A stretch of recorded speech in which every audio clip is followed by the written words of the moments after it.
April 2019.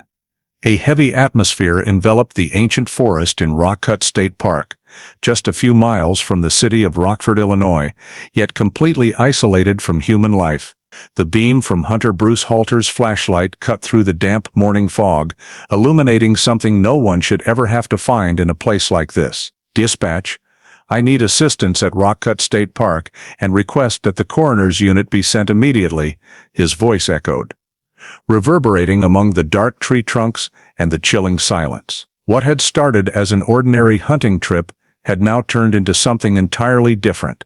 A discovery that could answer questions that had haunted Rockford for 15 years. Amid the eroded soil and decaying leaves lay human remains, pale white bone fragments exposed, as if time itself had pushed them to the surface. And right beside them, mixed in the mud, was a small Mexican coin, rusted but still recognizable in its pattern. The coin was identical to the evidence once found in Michael Lavery's car in 2004. Michael Lavery, the 38-year-old man who vanished without a trace on a spring morning, leaving behind an abandoned car, a family without answers, and a missing persons case filed away as a cold case. For 15 years, Michael's disappearance existed only as unanswered questions. One morning he left home at 7 a.m., a busy intersection at Perryville and Spring Creek. A car abandoned in the Rockford State Park parking lot.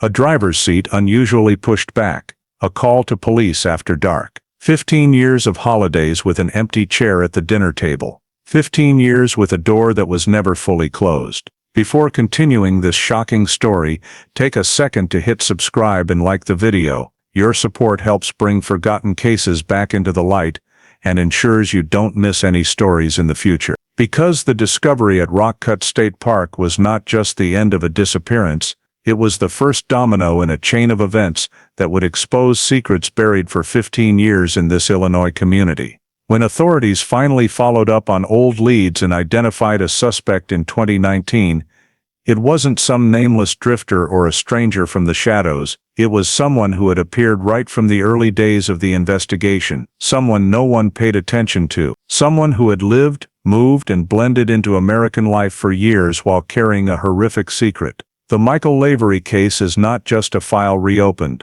It is proof of the perseverance of families who never give up hope, of investigators who refuse to let the truth gather dust, and of forensic science that gives a voice to those long silenced. It is also the story of a community divided by suspicion and fear since 2004, with cracks simmering beneath the surface of a peaceful Midwestern city. Those cracks would shatter when the truth was finally revealed. What makes this case particularly haunting is that the answer was never far away. The suspect had been interviewed in the early stages and then slipped through the cracks of time and technological limitations. For years, this person attended everyday activities, looked the surrounding community in the eye, and maintained an innocent appearance while hiding the unimaginable. Where are you watching from today? Leave your location in the comments below. I'm always curious how far these stories reach and how they connect us. Tonight, we will go back to the morning of April 2004,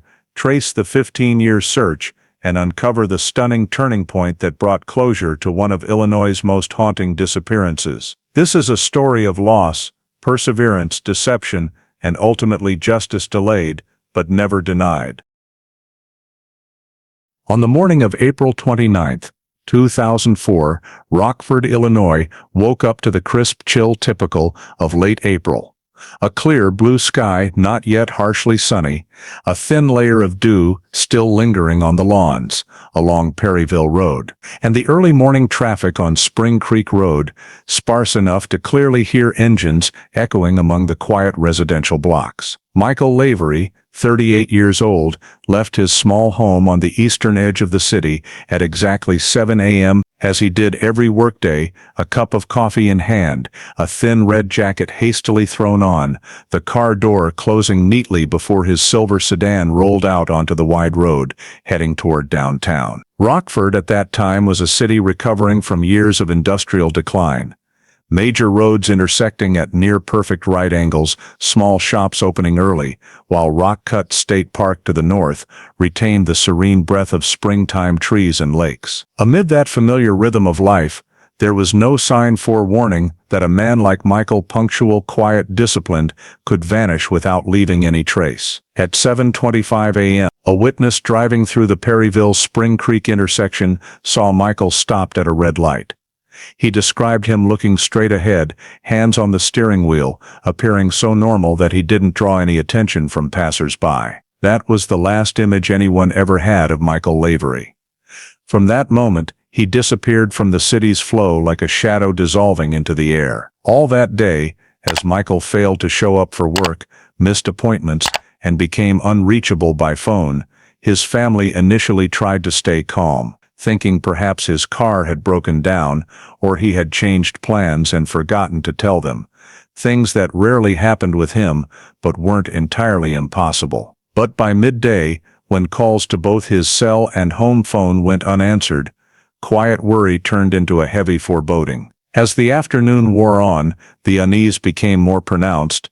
No colleagues had seen Michael. No one spotted his car at his usual spots. As the late afternoon sunlight slid down Rockford's long streets, and the clock in the house ticked through each heavy minute, the Lavery family realized this silence had exceeded the bounds of waiting. At 6:30 p.m., they had no choice but to pick up the phone and call the Rockford Police Department, their voices hoarse with worry as they reported that Michael Lavery, the man they loved and a familiar part of this city, had vanished without a trace since morning. 12 minutes later, at 6:42 p.m., the call was officially logged at the Rockford Police Department's dispatch room. As soon as the information was entered into the system, the usual pace in the room immediately slowed. An adult man with a stable job and a regular routine disappearing from morning until evening without any contact, that wasn't the kind of report officers could take lightly. The shift supervisor immediately opened a MISPER form per 2004 protocol, recording every detail provided by the family. The time Michael left home, his clothing, vehicle type, close relationships, mental state, medical history, and especially that he had never disappeared without notice before. In the MISPER system of that era, assessing risk level was the critical first step. Missing persons were categorized by vulnerability factors, potential self-harm, criminal risk, or accident possibility. For Michael, all initial indicators suggested this wasn't a case of someone walking out or avoiding family. He had no history of disorders, no substance use, no family or work conflicts. The shift supervisor marked it directly as concerning, a rating that required immediate screening in the first hours. 2 officers were assigned to contact the phone carrier to check Michael's phone activity. The results came back clear and alarming. The cell phone had no signals or usage after around 7 a.m. The fact that a man reliant on work and with a clear schedule had his phone go completely silent for over 11 hours told police something far more unusual than an ordinary mishap was at play. Simultaneously, another officer quickly reviewed Michael's bank account and credit card activity. Transaction records sent from the bank showed no spending that morning, not even small routine purchases like coffee or gas, things the family said Michael did almost daily. The lack of activity on both phone and finances led police to rule out the possibility that Michael had voluntarily left Rockford without telling anyone. In the next MISPER evaluation step, police asked the family to list habits where Michael usually went after leaving home, whether he ever changed routes, any appointments that morning. The answers made the picture even more troubling. Michael's schedule was always consistent: leave at 7, stop at familiar shops, arrive at the office around 8, and he never deviated. From all the data gathered in just 30 minutes after the report, the shift supervisor reached a clear conclusion: this was not an ordinary missing person report. Officers in the dispatch room exchanged quick updates via internal comms, and less than 2 minutes later, the Rockford Police Department officially activated a county-level search, the highest response for an adult missing with unusual signs. That decision immediately turned into action as patrol units were deployed to search that very night, starting along the familiar route Michael took every morning. Patrol cars fanned out in 3 main directions, from his East Rockford home along Spring Creek Road, turning onto Perryville Road, then continuing straight toward Rockcut State Park, with its open land, parking lots, and dense forest trails. Night brought colder air, a thin fog settling lightly on roadside grass, making both sides of the road appear hazy under the yellow glow of streetlights, while police engine sounds echoed in short bursts through sparse neighborhoods. Every stretch was thoroughly checked, from the entrance to Michael's residential area, through dimly lit curves, to short pull-off spots along Perryville Road, places where a car might stop in an emergency. But everything was empty. Dry pavement, no skid marks, no plastic debris, no signs of any incident here. As they passed storefront homes along the main roads, officers also looked for residential cameras, though they knew in 2004 most Rockford homes lacked surveillance, and the rare ones were low-resolution porch units, mainly for burglary deterrence, not identification. They knocked on a few lit houses, quickly asking if anyone had cameras facing the street, but answers were mostly the same. None, or if any only covering the yard, not the road. At late-opened small shops, police checked security cameras, but the areas Michael might have passed were outside any device's range. From Perryville Road, the patrol convoy expanded to the entrance road into Rockford State Park, the last location within range if Michael had gone farther than usual. The park gate had been closed for hours, but outside was a wide parking area and open hillsides where a car could stop unnoticed. Officers shone flashlights into every shadow, examining bushes, roadside ditches, and checking for fresh tire tracks veering off pavement. Nothing. No strange tire marks, no abandoned items, no evidence Michael had driven here. As the clock passed 11 p.m., some officers looped back to South Perryville areas to recheck, in case Michael turned or took a side road. But results remained completely empty. No one saw his silver sedan. No one heard anything unusual that morning or day. The only information police had were negative data. No cameras, no car, no stops, no tangible leads to follow. The first night of searching ended in heavy silence. As patrol cars one by one returned to headquarters, red and blue lights flashing on empty streets like unanswered questions. Nearly 16 hours had passed since Michael Lavery vanished, and every logical route searched that night led police back to the same troubling conclusion. There were no traces whatsoever of where he went or what happened. As dawn broke over Rockford, while the city was still not fully awake after a long night, a maintenance worker at Rockford State Park, who habitually walked along the parking lots on the park's outskirts early in the morning to check for trash and road conditions, noticed a silver sedan parked crookedly close to the edge of the visitor area. The clock on the maintenance vehicle read 6:58 a.m. on April 30th, just one day after Michael Lavery went missing. The worker immediately realized the car seemed to have been there since the previous evening. A thin layer of dew covered the roof. The windshield was fogged from the nighttime chill, but underneath were dry semicircular streaks. The kind of marks that typically appear only when a car is parked in the late afternoon or evening and dew forms afterward. Seeing no one inside, he approached to check and recognized the Illinois license plate matching the alert from the security briefing. The park had received the night before. Rockford PD was looking for a silver sedan connected to a man's disappearance. The worker immediately called the park dispatch, and within minutes, Rockford PD dispatched 2 patrol cars along with a crime scene investigator to the parking lot. As police approached, the sedan was still locked, parked calmly as if its owner had only stepped away for a moment. But the complete silence around the vehicle made the scene eerie. The lot was empty of visitors at that hour. The pavement still dewy, and there were no fresh footprints around the area, except for a few faint shoe marks leading from the edge of the lot up to the walking path into the park. But those marks had been blurred by the dew, making it impossible to determine their timing. One officer leaned into the driver's side window, cupping his hands to reduce glare, and immediately noted the first anomaly. The keys were still in the ignition, turned to the off position, but not removed. A coffee cup in the front cup holder was placed neatly, lid still on, the liquid inside sloshing slightly as sunlight hit it.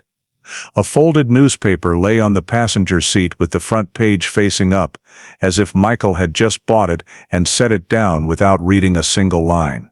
What drew the officer's attention even more was that the driver's seat was pushed back to a position inconsistent with Michael's height, according to family information. He was average height and always kept the seat relatively close to the steering wheel, whereas the current position was pulled back about 2 to 3 notches farther. This observation was not conclusive evidence, but it led police to understand that someone other than Michael might have been in the car, or at least adjusted the seat at some unclear point.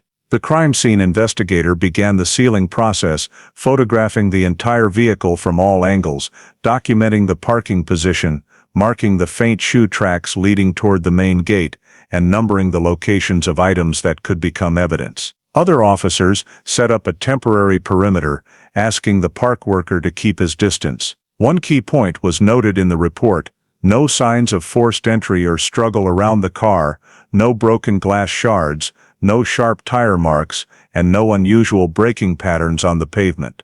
The car appeared to have been parked in its spot in a completely calm manner, with no signs of urgency. When the car was unlocked using specialized tools, the interior smell indicated it had been sealed overnight. A slight dampness mixed with the scent of newspaper and a bit of coffee. The digital clock on the dashboard had stopped at the exact time the engine was turned off the previous day. Consistent with Michael leaving home around 7 a.m. but not using the car further afterward. No valuable property was missing. Michael's wallet was still in the glove compartment, credit cards intact. Phone lying in the small tray below the dashboard, but powered off or dead. All these details were documented meticulously because they pointed to something inexplicable. If Michael had voluntarily left the car to go somewhere, why would he leave all his important belongings behind? And if he had been forced to leave the car by someone, why were there no signs of resistance or struggle? While the investigator collected more scene photos, an officer scanning the surrounding area noted no secondary tire tracks, no dropped items, and no evidence suggesting multiple people had been present at the location. In the report, they stated clearly, "Vehicle parked in normal position, no signs of mechanical failure or collision." But that absolute normality itself became the biggest anomaly. The officers exchanged quick words. No Michael near the car, no indication he had come to the park for any personal planned activity, and his belongings suggested he had not left the car for recreation or hiking. The sedan's quiet appearance at Rockford State Park without Michael made the parking lot the clearest starting point the investigation had to latch onto from that moment. As the tow truck entered the lot to take the sedan back to headquarters for technical examination, the officers paused for one last look at the surrounding scene. The quiet morning atmosphere of the park made everything even harder to explain. The car still sat there, intact and silent, as if its owner had just stepped out for a moment, even though in reality, Michael Lavery had not been seen for nearly 24 hours. As soon as the sedan was removed from the lot, the focus of the search immediately shifted to the very area where it had been abandoned. The parking lot at Rockford State Park was fully sealed off for detailed crime scene processing. A critical step to distinguish natural environmental traces from any signs that might reflect human interaction on the day he disappeared. The lot was spacious, with old cracked asphalt pavement edged by patches of wild grass damp with dew. The crime scene investigator spread a grid map over the ground, dividing the area around the parking spot into sections for systematic searching. The first thing they did was use high-powered lights to scan the entire ground and pavement within a few meters of where the car had been parked, looking for footprints. Although the overnight dew had blurred many details, some marks still showed under low-angle light, a few elongated elliptical shoe prints, roughly the same size, heading toward the trail leading to the main road. The exact timing of these prints could not be determined, but the investigator noted enough to recognize at least 2 different types of shoe soles.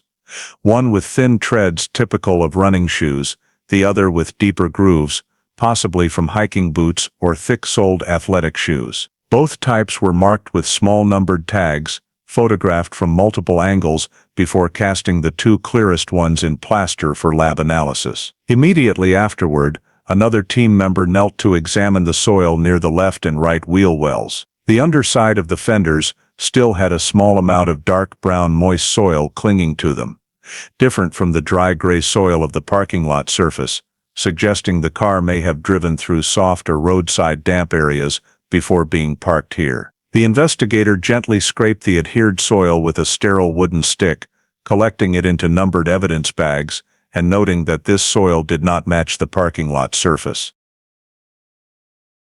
These soil samples, though seemingly insignificant in quantity, were still considered important because they can sometimes reveal where the vehicle had been before arriving at the scene. While samples were being collected, another investigator discovered something small and very hard to see near the edge of the passenger door, a few thin pale fibers caught in the narrow gap where the door edge meets the pillar. Though barely visible to the naked eye, they stood out under a handheld magnifying glass, 3 fibers of uneven length, the longest about over a centimeter. The investigator used sterile tweezers to remove each one, placing them in a micro-evidence container before sealing it. The presence of these fibers was one of the first seen details potentially foreign to the surroundings, as parking lots typically do not have such textile fibers, and their location, caught on the passenger door edge, suggested possible light contact or friction while the door was being opened or closed. The area near the car doors continued to be swept with a trace vacuum to collect additional debris, fabric dust, skin cells, or small foreign particles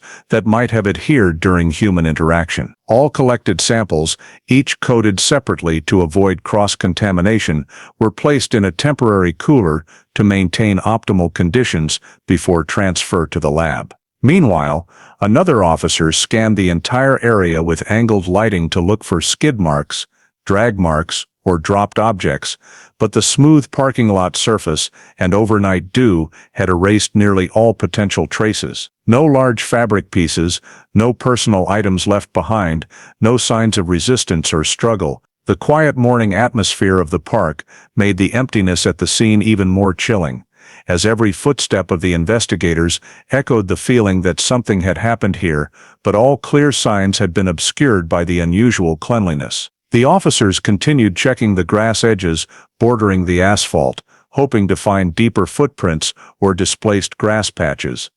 But everything remained undisturbed under the thin layer of moisture. Every minor detail was recorded in the report: no weapons found, no wallet, phone still in the car, no visible hair samples, no scattered papers around the lot.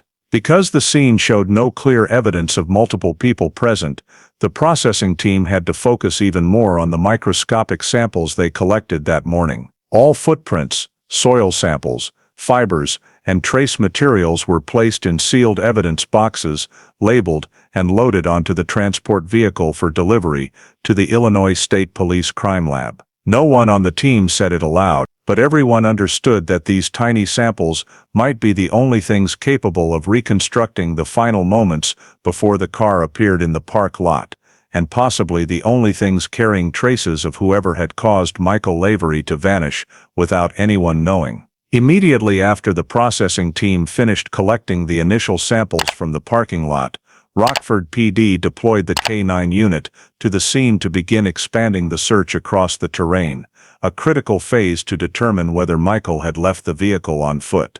2 tracking dogs were released near where the car had been parked, starting by scenting from the driver's seat, steering wheel, and door handles before being led toward the walking path deeper into Rockford State Park. The trail opening before them was a gentle slope, flanked by scattered trees, with damp soil covered in decaying leaves lingering from winter. Initially, both dogs reacted strongly to the scent taken from the car. They pulled in the same direction, sniffing close to the ground, indicating they had picked up a matching trail.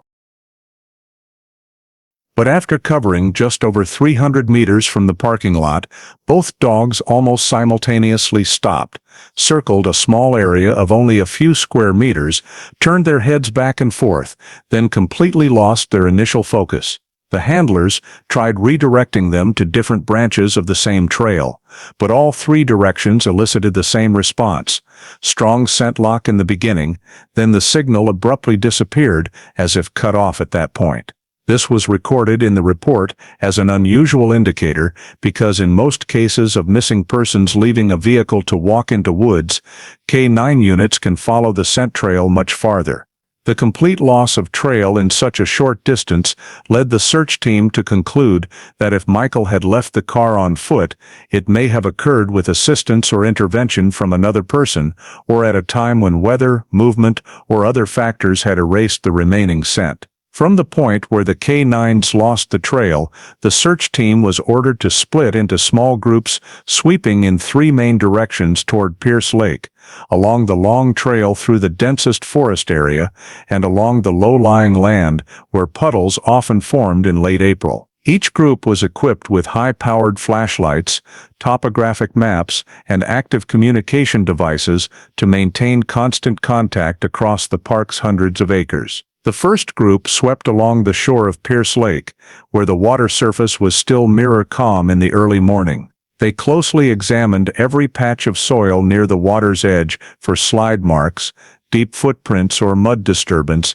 but everything was undisturbed. No shoe indentations, no fabric scraps or dropped items, and no signs anyone had entered the water recently. The second group moved into the sparse woods, where the ground was mixed with decaying leaves, dry branches, and some newly sprouting wild grass. Searching this area required attention to the tiniest details: crushed grass, dragged leaf streaks, or unusual bare soil patches that might indicate passage. But even after covering over 500 meters of trees, there were no drag marks, no signs of struggle, and most importantly, no blood traces. Everything was so quiet that every footstep echoed clearly in the park's wide-open spaces. The third group approached the low-lying area where soft mud would easily retain footprints if anyone had passed through. This was a zone where other missing persons cases in the park had been resolved when individuals accidentally stepped into deep mud.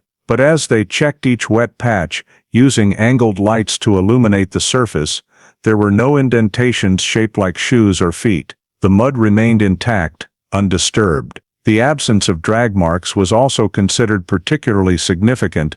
If Michael had suffered an accident or been attacked shortly after leaving the car, the scene would likely show at least some impact sign, a torn leaf patch, mudslide, or heavily furrowed soil. But none of that existed. The ground was inexplicably clean to the point of suggesting the area had witnessed no struggle or accident at all. When all 3 groups returned to the rally point, their notes were strikingly similar: no fresh footprints, no drag marks, no blood traces, no foreign objects found. This led the search commander to make a finding recorded verbatim in the report: no evidence that the victim left the vehicle via trail or proceeded deeper into the park. Based on this conclusion, police leaned toward the possibility that Michael had left the car in a way that left no clear terrain evidence, possibly via another vehicle or in a direction outside the searched range. And that very gap, the roughly 300 meters from the sedan to the point where the K9 trail vanished completely, became one of the first and largest mysteries surrounding Michael Lavery's disappearance on the morning of April 29, 2004. When all the signs on the terrain indicated that Michael seemed to vanish off the face of the earth right after leaving his vehicle, the Rockford PD was forced to shift the direction of the investigation. Reconstructing his entire route during the critical time frame from 7 o'clock to 7:30 a.m., the final period before he was no longer seen by anyone. This was the phase where the investigation relied entirely on every small link in the chain of witnesses along the route he took every morning. The investigators spread out along the stretch of Perryville Road, extending to the intersection with Spring Creek Road, one of the busiest areas during rush hour. Unlike the modern era with dense traffic cameras, in 2004 the residential areas around Rockford still depended primarily on statements from residents, auto repair workers, early commuters, and people with daily repetitive routines. Police knocked on doors of every house along the main road, starting from the neighborhood where Michael left home at 7 a.m. The households reported they heard no unusual sounds, saw no arguments, noticed no vehicle stopped for too long, and did not observe anyone walking with Michael during that time. At the small convenience store on the side of Perryville Road, the staff vaguely recalled that morning being busier than usual due to nice weather and no rain as forecasted. The store's camera only recorded inside, not the parking lot, so it provided no help. However, they confirmed that Michael was a regular customer, but on the morning of 04/29, he did not stop to buy coffee as he did on many other mornings. This detail matched the full coffee cup left in the car, indicating he had bought it elsewhere or brought it from home. The investigators continued tracing the route Michael took every morning to reach Rockford Tool and Die, where he worked as a technician. After about 36 repetitive or valueless statements, the first lead emerged from an elderly mail carrier who was at the Perryville Spring Creek intersection around 7:25 a.m. He was waiting at a red light when he saw a man he believed was Michael standing next to a younger man, tall, skinny, wearing a gray ash-colored hoodie and dark jeans. According to him, the two were not arguing but were close enough that he thought they knew each other or at least were interacting directly. More notably, he described Michael standing slightly angled toward the curb, while the younger man turned his body as if partially blocking Michael's view from the intersection. When the light turned green and the mail truck moved forward, he glanced in the rearview mirror and saw the man in gray raise his hand, seemingly touching Michael's elbow or arm, though the action lasted only a split second. Police immediately flagged this statement as high value because it was the first information indicating someone was with Michael at the last moment he was seen. Other statements in the area mentioned pedestrians at the intersection at that time, but no one provided details or was certain about the exact timing. But the mail carrier had run the same route every day for nearly 2 decades, and he remembered time markers almost perfectly to avoid delaying mail delivery. This made his statement particularly credible. From the description, investigators began creating a composite sketch of the potential suspect.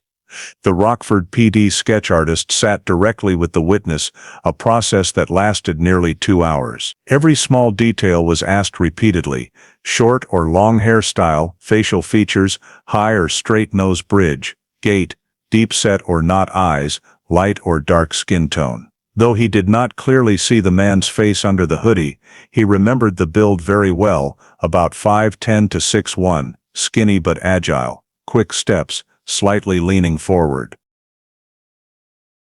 He also emphasized that the gray hoodie the man wore had a small faded spot near the left shoulder, possibly from paint or cement dust.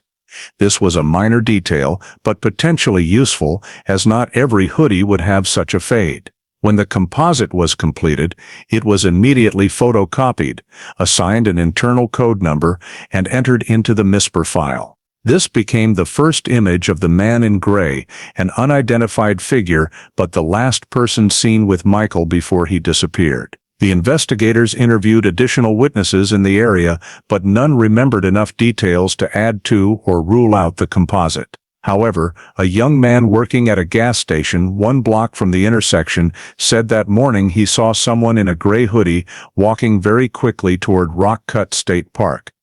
But he could not confirm if it was the same person depicted in the sketch. This detail was added to the report, but not considered confirmation. Police also checked vehicles stopped at the red light at 7:25 a.m., but traffic cameras at the time only measured density, not recorded video. For the store, parking lot, or gas station areas, cameras were either inward-facing or of such poor quality that identification was impossible. This left the composite as the only lead. Based on the time from leaving home at 7 o'clock, plus the actual distance traveled to the intersection where the witness saw him, police determined the 7:25 a.m. timeline matched perfectly. The compiled morning timeline report stated clearly, Michael Lavery was last seen at Perryville, Spring Creek Road at 7:25 a.m., standing next to an unidentified man wearing a gray hoodie. No signs of struggle or conflict, but the distance between the two was close enough to suggest they were talking or interacting directly. As the investigation team wrapped up the series of interviews that afternoon, pressure mounted significantly. A pedestrian with the victim at the time of disappearance, even if just a fleeting moment, is always a detail that cannot be overlooked in an unusual missing person case. And from the moment the composite was created, Michael's case was no longer just an adult suddenly losing contact. It became a case involving a witness sighting of the last person with the victim, a pivotal turning point in the entire investigation process. The emergence of the statement about the man in gray prompted Rockford PD to immediately return to Michael's sedan for a first round of technical forensic examination, this time not just to document the scene, but to look for any signs that someone else had sat in the car, touched interior surfaces, or left valuable forensic evidence. The sedan was sealed with yellow tape and transported to the department's temporary impound lot at the central garage at 4:50 p.m. There, technicians began the standard 2004 procedure using oblique lighting to examine seat surfaces, dashboard door handles, plastic areas around the gearshift, steering wheel, and the entire floor. In the prior on-scene examination, they had only noted large items like the coffee cup, newspaper, and the unusually pushed-back driver's seat position. But this time, with surfaces illuminated by cool LED light and dusted with activated carbon powder, they discovered a previously unrecorded detail, a very small denomination Mexican coin lying under the edge of the passenger seat, partially caught in the floor mat, with only a corner of dull copper visible. The discovery of the coin was marked as evidence item #14, placed in a small nylon bag, sealed, and noted with exact position, orientation, and depth under the seat. Finding the Mexican coin was considered unusual because Michael had never traveled to Mexico, had no known friends or relatives living in Mexico, and had no habit of collecting foreign coins. His wife and brother later confirmed they had never seen such a coin in the house or Michael's belongings. The fact that this evidence only appeared here for the first time also meant it did not overlap with any prior parts, and its presence in the car was seen as a break in the logic of Michael's journey. The big question being who brought it and why it was under the passenger seat instead of in the glove compartment or victim's wallet. While one technician collected the coin, another continued checking for fingerprints using black powder and magnetic powder. Priority areas included inner passenger and driver door handles, center console, outer passenger door surface, rear door edges, and inner window glass. Several faint fingerprints were found scattered, mostly in the passenger seat area and glossy plastic near the glove box. However, due to humidity that day and the car being parked outdoors, most prints were smudged, insufficient for identification points, only enough to note unidentified contact prints, gender undetermined, incomplete pattern. The 2004 AFIS database was also not as sensitive as modern versions, making automated matching nearly impossible. One forensic technician noted that one of the faint prints had a whorl pattern, but only about 30% visible, insufficient for identity verification. Nevertheless, the mere presence of unknown fingerprints was significant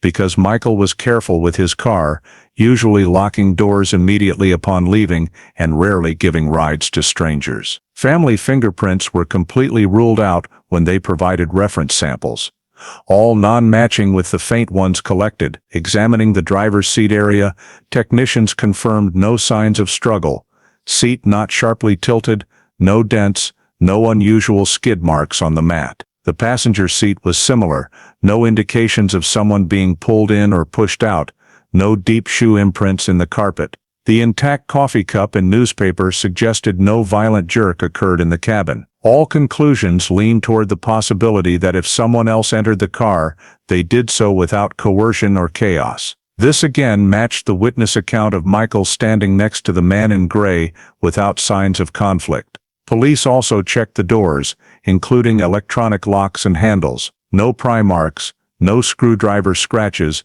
and no fresh metal gouges. This reduced the likelihood of forced entry. However, the passenger door being noted in the initial scene exam as closed but unlocked, heightened suspicion that Michael may have let someone in before reaching Rock Cut or right there. The floor under the passenger seat was examined more closely, as the Mexican coin might not be the only item dropped. A small amount of fine reddish-brown sand was collected from the mat edge, similar to samples from wheel wells earlier but drier. Its origin was hard to pinpoint since Rock Cut State Park also had red soil areas, but the sample was still sent to the lab. The dashboard and gear shift had no clear unknown fingerprints, but the plastic surface near the glove box had minor light scratches, possibly from a fingernail or thin metal object. It was unclear if old or new, but since family did not recall causing similar marks, police added it to the file. One technician also scanned the passenger seat with UV light for biological traces like sweat, saliva, or skin oils. Results showed nothing distinct, only a few very small fluorescent spots too faint to conclude, possibly just dust or car wash residue reaction. Once again, this reinforced the idea that if someone rode with Michael, they left no easily detectable biological traces, or sat for only a very short time. The passenger door handle had the clearest contact mark, but analysis only yielded a partial print, insufficient for identity tracing. Some thin fabric fibers were also found stuck on the door edge, but too small to determine type or origin. These vague signs created a strange picture. No struggle marks, no forced entry, but enough traces to indicate someone else had been in the car. A person who left no full biometric code, no large belongings, but did leave a Mexican coin and a few faint fingerprints. When the first technical examination report was completed, the lead investigator noted in the conclusion, no evidence of crime occurring inside the vehicle. However, clear evidence exists that another person sat in or contacted the victim's vehicle. Origin of Mexican coin and faint fingerprints require clarification. With this new discovery, Michael's car was no longer just an abandoned vehicle. It became the first potential crime scene indicating the presence of another individual directly related to the time of his disappearance. Immediately after the technical examination results clearly showed a stranger had been in the cabin with Michael, faint fingerprints, contact marks not belonging to family, and especially the Mexican coin under the passenger seat. Rockford PD shifted the investigation to the most critical question at that moment, whether Michael knew the man in gray from the witness statement or not. To answer that, investigators began thoroughly reviewing Michael's entire life in the 3 months prior to the disappearance, including personal emails, work logs, bills, friend lists, co-workers, and call history on his phone. Though the device stopped functioning after 7:05 a.m. on April 29, 2004. Their goal was clear: find if anyone new appeared in Michael's circle, any unusual messages, recent conflicts, or signs he was in trouble with a specific individual. First, they approached Michael's workplace, Rockford Tool and Die, where he had worked for 11 years. Co-workers described Michael as punctual, private, rarely letting personal matters affect work. He had no conflicts with anyone, no one thought to dislike him, and no new hires or transfers in the technician group showing unusual behavior. Company internal reports showed Michael received no threatening mail, filed no complaints, had no disputes over position or hours. A close co-worker said Michael mentioned saving for a bigger house, but that was general, not tied to any suspicious individual. Next, police checked Michael's personal email. Since it was 2004,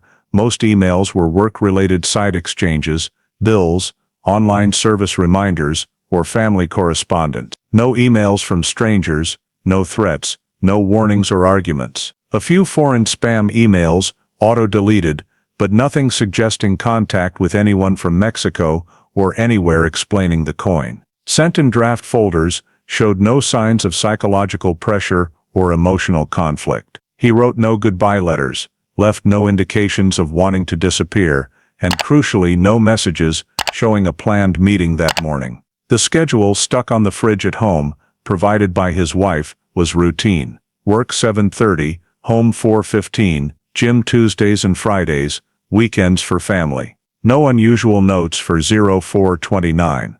Everything indicated Michael's life before disappearance was completely stable. Next, police reviewed friend and acquaintance lists, including old classmates, neighbors, those who hunted or hiked with him in Rockford. They interviewed dozens, but all repeated the same pattern: Michael had no enemies. No friends described him fearing anyone, being harassed, or saying he was followed. An old classmate who ran into Michael at a supermarket 2 months ago recalled he seemed busy, but completely normal, no stress or fear. Police also checked credit card history, bank accounts, and any transactions possibly linked to Mexico or unfamiliar places. Results showed all spending in the prior 6 months regular and familiar. No suspicious payments, no large cash withdrawals, no signs of debt or transfers. Investigators considered if Michael was approached by someone in public, restaurants, gas stations, gym. But checking membership lists at his gym, they found no one matching the age, build, or description of the composite man in gray. No one in his workout group mentioned stories of him being followed, harassed, or changing routine due to concerns. Another direction was whether Michael was involved in property disputes or legal issues. But bank and legal records were clean. No lawsuits, no debt warnings, no land disputes. The team also considered if Michael had private issues he told no one, like harassment, stalking by a stranger, or helping someone and getting pulled into their trouble. But lack of letters, personal journal, and no family noticing mood changes made that hard to support. All known contacts were temporarily ruled out as none matched the composite. No one as young as described. No one wore gray hoodies or had matching build. No one had reason to be at Perryville, Spring Creek, at 7:25 a.m. This led police to the first major conclusion: the man in gray was very likely not someone from Michael's life. They began leaning toward the second hypothesis, clearly noted in the report on the third day after disappearance. High probability victim was approached by an unknown individual in a non-coercive manner. A short but shocking note in the investigation circle. Michael standing next to a stranger without conflict signs, plus no struggle in the car, led the team to suspect Michael may have voluntarily let the person in, or at least did not recognize danger. This fit a common pattern in some missing persons cases. Quick approach, no suspicion raised, moving the victim from the last location. At the end of the review day, the lead investigator wrote in the summary file, "No evidence of personal motive, conflict, debt, or bad relationships. All evidence suggests Michael did not know the man in gray prior to encountering him. This is likely an approach by a stranger." And this assessment opened a new chapter in the Michael Lavery case. One where everything began revolving around an unidentified man, not part of the victim's life, appearing only in a few fleeting seconds before Michael vanished completely. 2 days after the report on the comprehensive review of all of Michael's personal relationships concluded, without yielding any clues, about the identity of the man in gray. The Rockford PD unexpectedly received a tip from the county dispatch center at 9:12 a.m. A dark green Ford pickup truck with Wisconsin plates, suspected to be a vehicle stolen weeks earlier in Janesville, had just appeared in a quiet residential neighborhood in northern Rockford, less than 3 miles from Michael's home. The tip came from a resident who reported that the unfamiliar truck was parked illegally, didn't belong to any household in the area, and showed signs of having been abandoned overnight. Immediately, 2 patrol units were dispatched to the scene. When they arrived, the truck was found parked close to the curb, under the shade of a large tree, with no visible signs of collision or external tampering. The doors were locked, but the passenger side window was cracked open a few centimeters, enough to suggest that someone had left the vehicle in haste or deliberately left it unsecured. The Wisconsin plates matched the stolen vehicle report from the Janesville Police Department, instantly making the truck a key piece of evidence potentially linked to Michael's disappearance. The vehicle was sealed on site and towed to the Rockford PD's forensic garage. The appearance of a stolen truck in a residential area near the victim's home shifted the investigation in an entirely new direction, especially since there was no apparent reason for a vehicle from Wisconsin to end up in Rockford without human intervention. In the garage, technicians used specialized tools to open the doors without damaging the locks. As soon as the door swung open, a mixed odor of cigarette smoke, sweat, and old fabric escaped, indicating the truck had been recently used, but not by its lawful owner.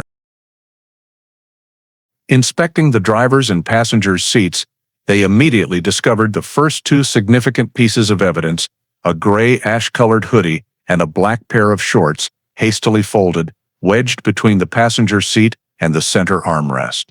The color and style of the items immediately reminded investigators of the composite sketch and witness descriptions of the man seen standing next to Michael at 7:25 a.m. The hoodie was gently shaken out and laid on the examination table, just as the witness had described. The fabric had a small faded spot near the left shoulder, as if it had been stained with paint or cement dust. This was a notable match, the first in the entire investigation. The black shorts were lightweight material, with no logo and even no brand tag, as if the wearer had deliberately removed any identifying marks. The two items were catalogued as evidence items 21 and 22, and immediately sealed for lab processing. Upon further inspection inside the truck, the technician discovered additional evidence that left the entire investigation room nearly silent. An old paper map of northern Illinois and southern Wisconsin spread out on the rear floor, with multiple locations circled in red ink. Rockford was marked more heavily than others. Specifically, the three most prominently circled points were the Perryville-Spring Creek intersection, the entrance to Rockford State Park, and the residential area near Michael's home. This led police to conclude that whoever used the truck had planned or at least surveilled the area in advance. Smaller circles were scattered along the Wisconsin border, but none stood out beyond the three key locations in Rockford. The map became evidence item 23. The lead investigator noted that the existence of the map with marked points indicated the perpetrator had likely been monitoring the city or a specific individual there for far longer than initially suspected. But the biggest shock wasn't in the gray hoodie, the black shorts, or the map. It was in a small brown paper envelope in the driver's side glove compartment. Inside, the technician found a fake ID card printed on thin plastic, bearing the name Anthony DeVay, along with a photo of a young man in his early 20s with brown hair, angular features, and slightly downcast eyes. Though the fake ID looked fairly crude, the font was misaligned, the state emblem was blurry, and it lacked high-quality lamination like a real one.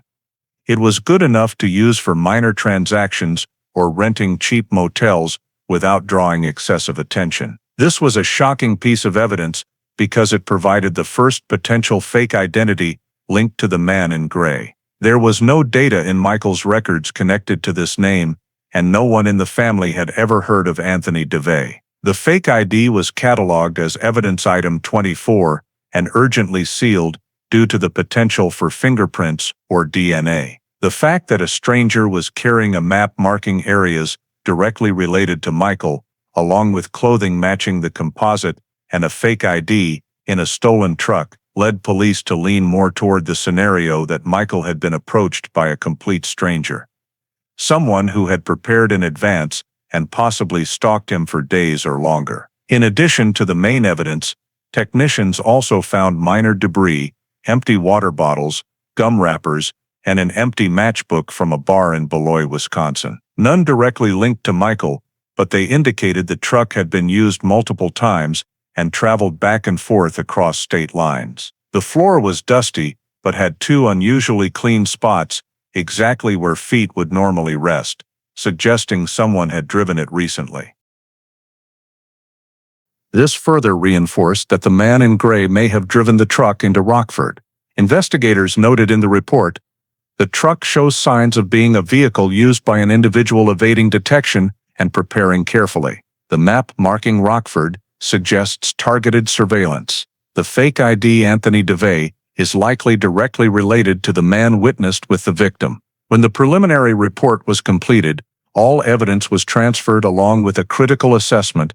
Michael's disappearance had officially moved beyond the framework of a voluntary adult missing person case. Everything pointed to a stranger with means, planning, and a false identity appearing in the city at the exact time the victim vanished.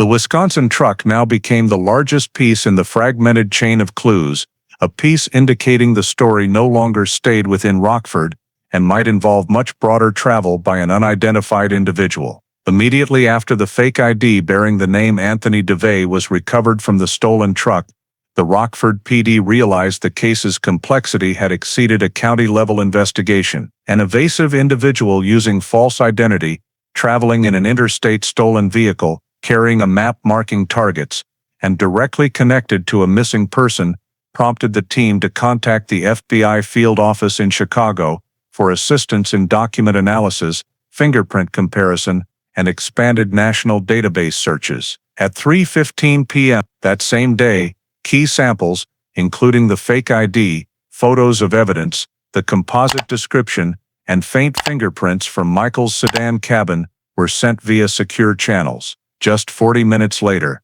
an FBI document specialist responded that the Anthony DeVay ID was not the crude fake local police typically encounter. It belonged to the pseudo-official category, made with modern materials for 2004, with colors and layout fairly similar to real IDs, but lacking micro-security features like fluorescent fibers, UV markings, and embossing. More importantly, the font style, margin size, and serial number alignment matched a series of fake IDs seized in a federal case 2 years earlier in Minneapolis, where an individual used multiple aliases to rent rooms, buy items with cash, and avoid tracing. Preliminary conclusion: this was a sophisticated fake, certainly made by someone experienced, not an amateur's homemade product. The FBI checked federal resident databases and confirmed there were no citizen records, temporary residency, or transit records for Anthony DeVay. They thus assessed that Davey was not just a fake name, but likely one of many aliases used by the stranger during travel. Simultaneously, AFIS analyzed faint fingerprints from the stolen truck. Due to their poor quality, only a few identification points were extracted, but they unexpectedly matched a sample stored at the Wisconsin state level from a 1998 administrative stop, not a criminal case, but still in residency data. That 1998 record belonged to an individual using the initials A, providing no full name, only a birth year of 1982, and a temporary address in Madison. However, an accompanying officer's note stated, reluctant to provide information, possibly using false identity, referred to himself as Cruz, when asked again. This was the first time in the entire investigation that a real name emerged, a very faint piece but entirely different from Anthony DeVay. FBI investigators cross-referenced Wisconsin state databases, expanding searches with keywords Cruz, EC, and birth year 1982. After 3 hours, they identified 3 matching individuals, but 2 had stable records and clear addresses, unrelated. Only one stood out: Evan Cruz, born 1982, who had lived sporadically across the Great Lakes region, with minor history involving disputes, unpaid rent, and stays in non-governmental shelters. Evan had no serious criminal record, but strangely, since 2002 he had nearly vanished from administrative systems: no driver's license, no formal rentals, no tax reports, and no digital traces after 2003.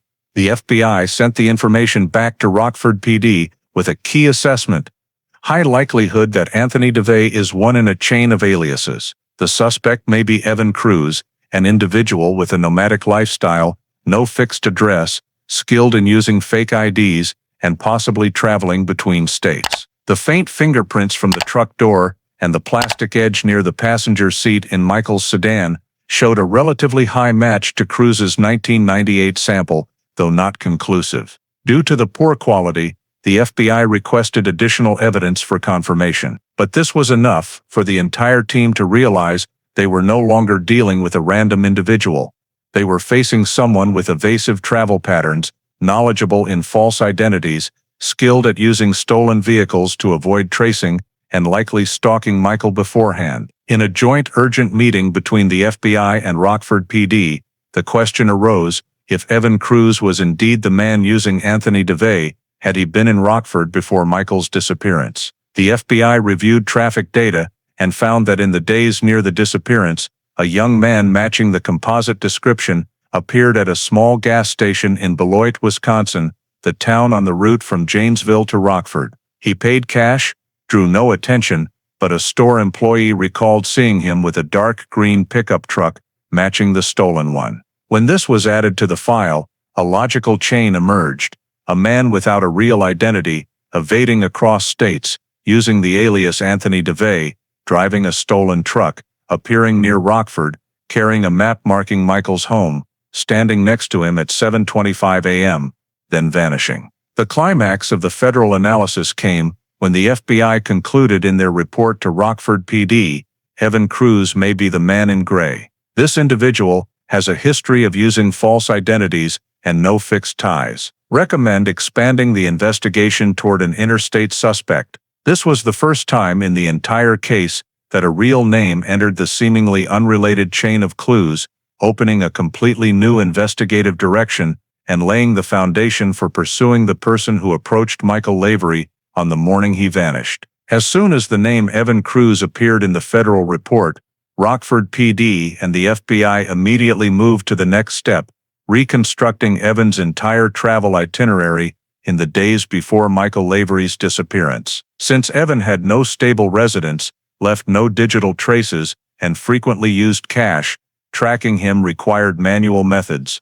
paper receipts, old motel logs, blurry 2004 gas station camera footage, and shift records from budget establishments along the Wisconsin-Illinois route. The first lead came from the Wisconsin plates on the stolen truck. The vehicle was reported stolen in Janesville, but fingerprints in the cabin and the Rockford marked map indicated use by the same person. Rockford PD requested from Janesville police a list of reports related to the truck in the 3 weeks before it was reported missing. A gas station employee near Madison recalled seeing the truck fill up on April 26, 3 days before Michael's disappearance. When the FBI checked the station's old cameras, they found blurry footage: a young man, slim build, wearing a gray hoodie and dark baseball cap, paying cash before entering the truck. The image was too poor for facial identification, but the body type, slightly leaning gait, and head-down posture matched the composite. A thermal paper receipt still in storage showed 20.00 USD, cash, 7:14 a.m., matching the pump in the video. The FBI marked this as evidence 31. From Madison, they expanded eastward. A cheap motel on the outskirts of Milwaukee, the Lakeview Motor Inn, when checked against 2004 guest logs, provided key details. On the night of April 27, a stranger rented a room with cash, signing as a Devi, matching the fake ID alias. The desk clerk from that time, now retired, was re-interviewed and remembered clearly because the guest had unusually little luggage, just an old backpack, no suitcase, no large bags, and refused to provide ID.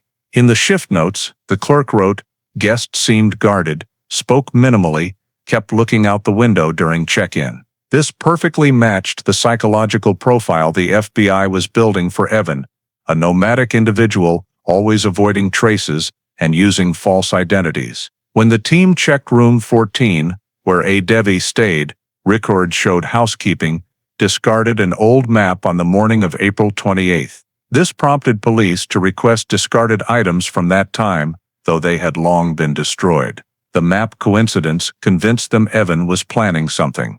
The next link came from a payment receipt at a gas station south of Milwaukee. A transaction at 9:42 p.m. on April 28 recorded cash payment for a 2003 Illinois-Wisconsin map. The receipt was found through FBI review of the chain's paper records. This was the exact type of map found in the stolen truck in Rockford. Same paper, same edition, just more folded in the truck version. A blurry internal camera captured a tall, slim figure in a hooded jacket, leaving with the newly purchased map. Though the face was unclear, the forward-leaning walk matched the composite highly enough for investigators to note very high likelihood of match. At this point, Evan's route became clear. April 26th appeared in Madison.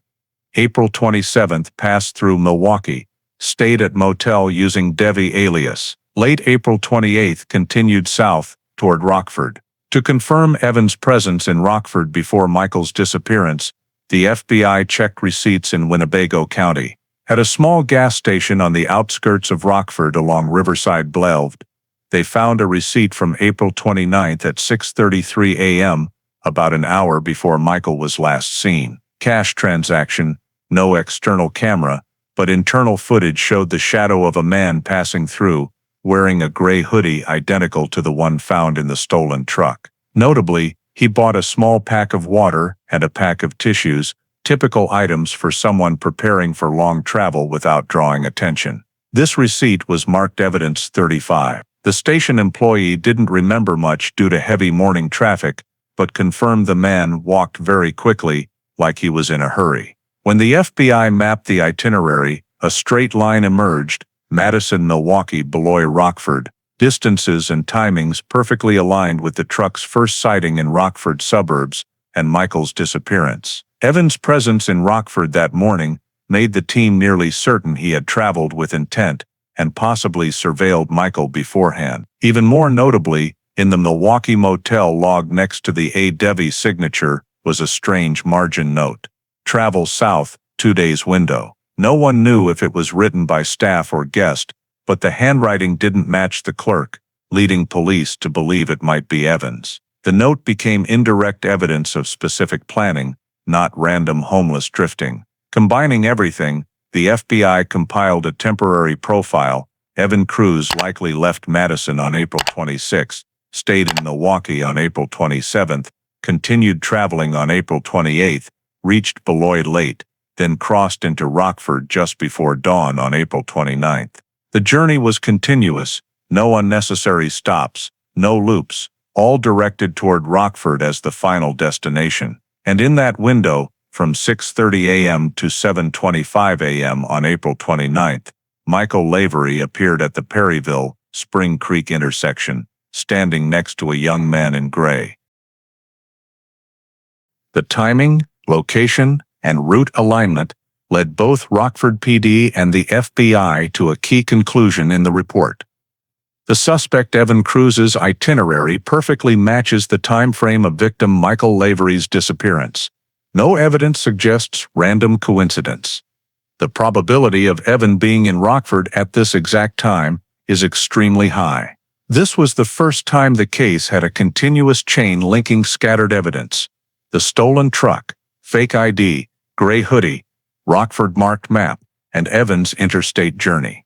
Everything began fitting into a clear, logical chain, one leading straight to the morning of April 29, 2004, when Michael Lavery was never seen again. When Evan Cruz's travel itinerary completely matched the time of Michael Lavery's disappearance, the investigation team shifted to the most critical question: whether the two had ever known each other, met, or appeared together before the morning of April 29, 2004. Since all evidence indicated that Michael did not know the man in gray, the initial direction leaned toward the stranger abduction hypothesis. But when the FBI began digging deeper, particularly into public events and both men's social records, an unexpected connection emerged, shifting the entire case from random approach to targeted approach. The first lead came from Chicago. While reviewing offline data from 2003, an FBI investigator found the attendee list for a technical industry trade fair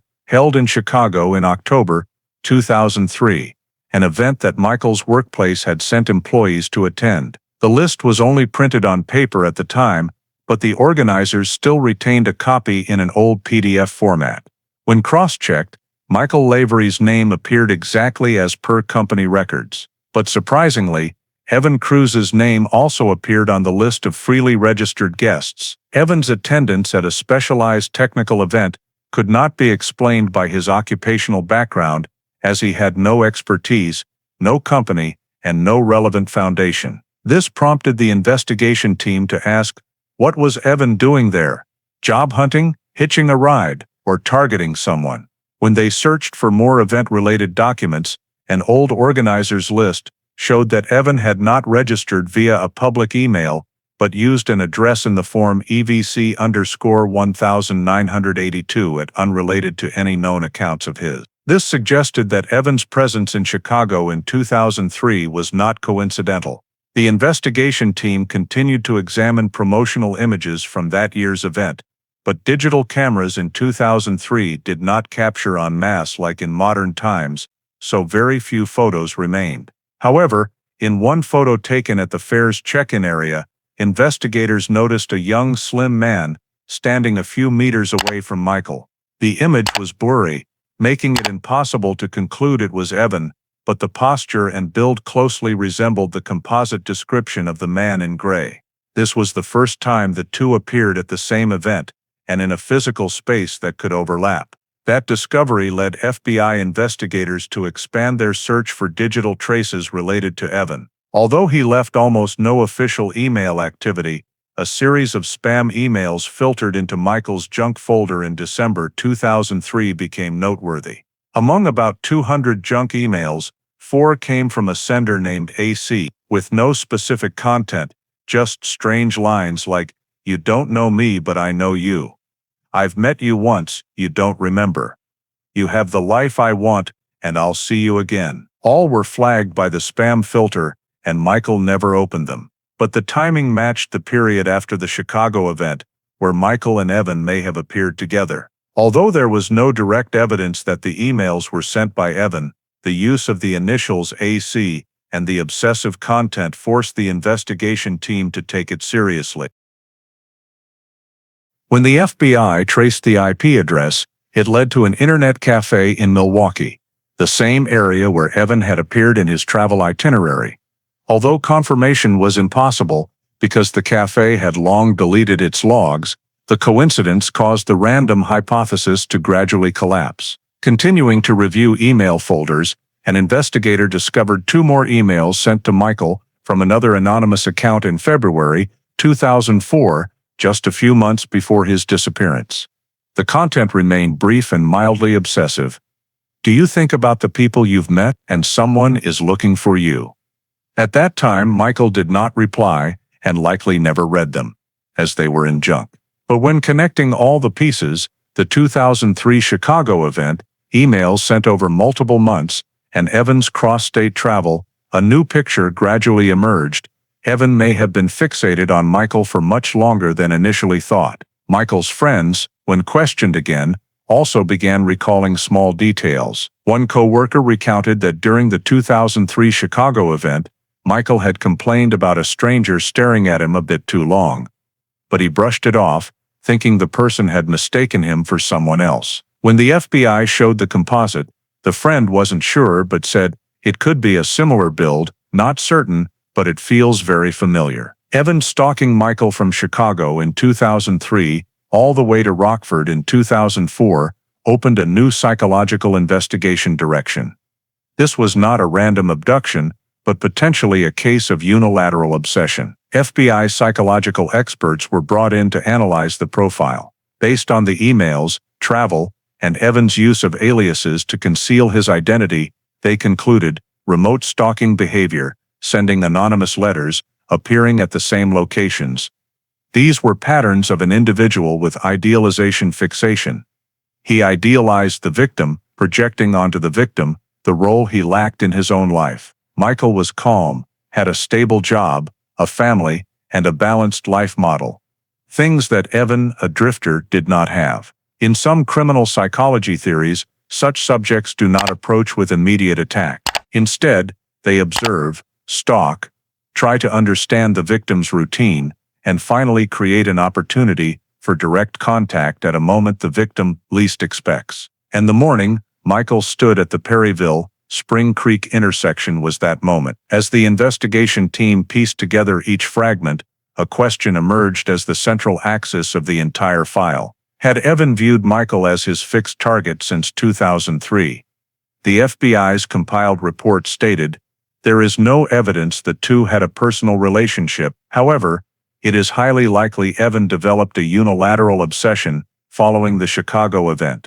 The approach to Michael on April 29, 2004, fits the pattern of a subject with obsessive motives. This was the first time the case had a clear potential motive, not conflict, not grudge, not robbery, but a prolonged personal obsession, nurtured in silence, and erupting at a moment the victim could not recognize the danger. As the investigation direction began to clearly form around the name Evan Cruz and the possibility of unilateral obsession toward Michael, all expectations from Rockford PD and the FBI focused on the results of the second forensic examination.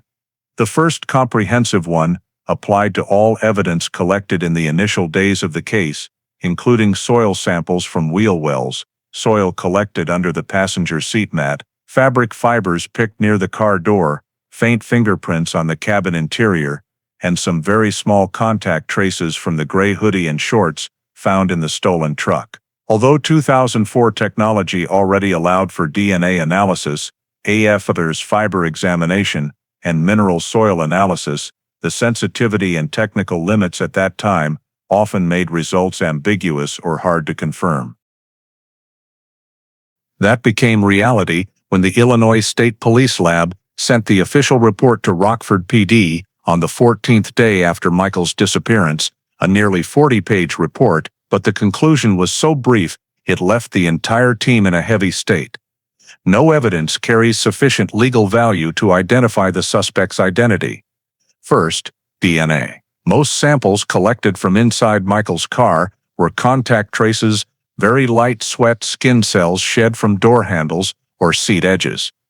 2004 technology could not separate mixed DNA from multiple people if the traces were too faint. Technicians tried amplifying the sample from the passenger door handle because it had higher cell density than other spots, but the results only yielded a few scattered markers, not enough for a full DNA profile. Samples from the gray hoodie and shorts also yielded mixed DNA, contaminated by multiple environmental factors common with clothing left in a stolen vehicle for days, making it impossible to isolate a specific individual. The lab noted clearly, DNA lacks sufficient markers for comparison, cannot match any profile in CODIS. For fingerprints, the situation was no better. The faint prints collected on the plastic surfaces of Michael's car only allowed identification of 3 to 5 characteristic points, while suspect comparison in AFIS required at least 12 matching points. Prints from the stolen truck fell into the same category, not sharp enough for legal identification evidence. Although experts tried connecting the faint prints to Evans' 1998 record, the lab concluded the match level was only possible similarity, completely insufficient to conclude the prints in the car were Evans'. This disappointed the investigation team, as they had hoped this round would create the first forensic link between evidence and suspect. The fabric fibers collected near the passenger door, initially hoped to match the clothing found in the stolen truck, also became a dead end. Fiber analysis showed common polyester structure, the type extremely prevalent in sportswear and cheap jackets at that time. No distinctive pattern, no rare fiber blend, no unusual dye. Comparing to the gray hoodie, the lab noted clearly, cannot determine if the fibers collected at the scene originated from the hoodie. Possible material match but insufficient characteristics to conclude. This stripped away one of the biggest hopes, proving the man in gray was present at Michael's car scene. Even the soil from wheel wells and under the passenger mat, samples initially thought to pinpoint where Michael had stopped, provided no answers. The lab analyzed minerals, clay composition, organic ratio in the soil samples, but concluded the soil does not carry unique characteristics of the Rockford State Park area. The reddish-brown soil type could be found in hundreds of locations across northern Illinois and southern Wisconsin,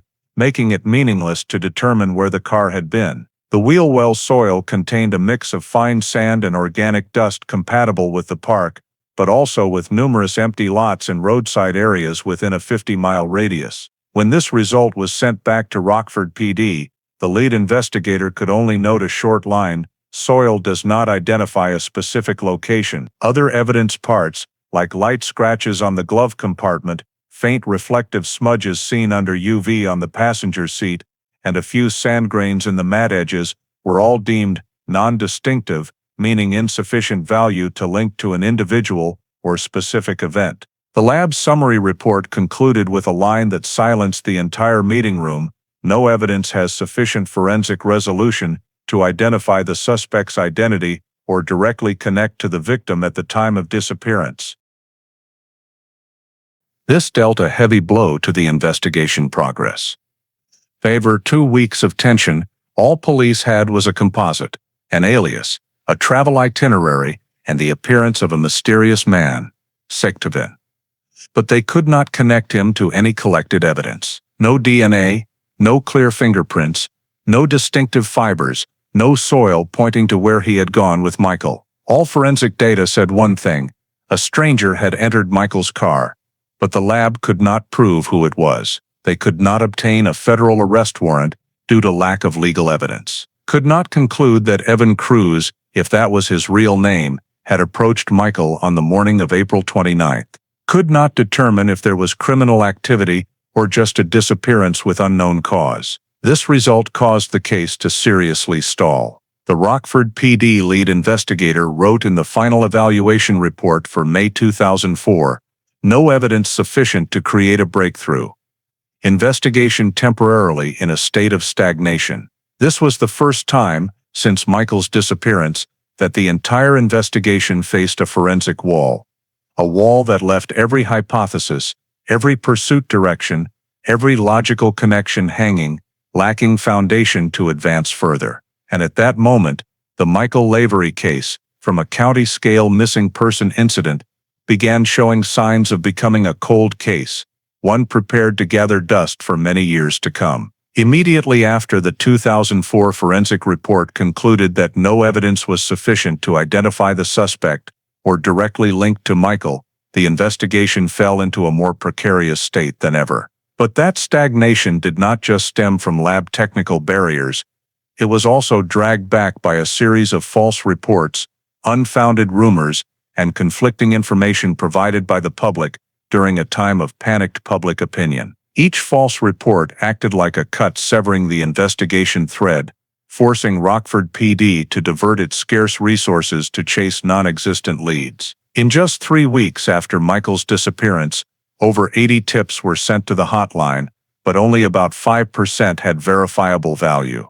The rest were inconsistent reports, wrong timing, wrong descriptions, or completely unverifiable. One of the most disruptive false reports came from a man in Loves Park, claiming he saw Michael walking with 2 middle-aged men in leather jackets on the afternoon of April 29th. Police spent nearly 2 days verifying, but area cameras showed the man had mistaken the date.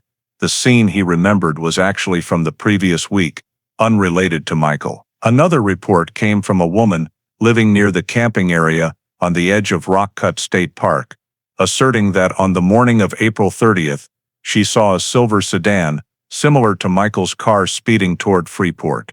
But when police checked the license plate description, she admitted she didn't remember exactly, and might have mistaken it because the car looked similar. When units searched the Freeport route, they found no vehicle or signs proving Michael had been there. Additionally, an angler at Pierce Lake reported hearing screaming from the forest side on the night of April 29th, prompting the search team to return to the sparse forest area under limited light conditions. But later reports proved the noise came from a group of teenagers illegally camping. The group was discovered thanks to a still-burning campfire. Another report from a 17-year-old at Rockford High School said he saw someone resembling Michael at Cherryvale Mall on May 1st. Investigators had to obtain blurry store cameras and compare, but all showed the man the teen saw only similar in build, not Michael. Meanwhile, from Janesville came a tip of seeing the stolen truck near I-90 highway on April 28th. But traces, receipts, and blurry gas station photos collected by the FBI proved the vehicle and suspect were moving south, not back toward Wisconsin. Thus, the Janesville report was just faulty memory or vehicle confusion. The continuous false reports turned the investigation into a tangled mess.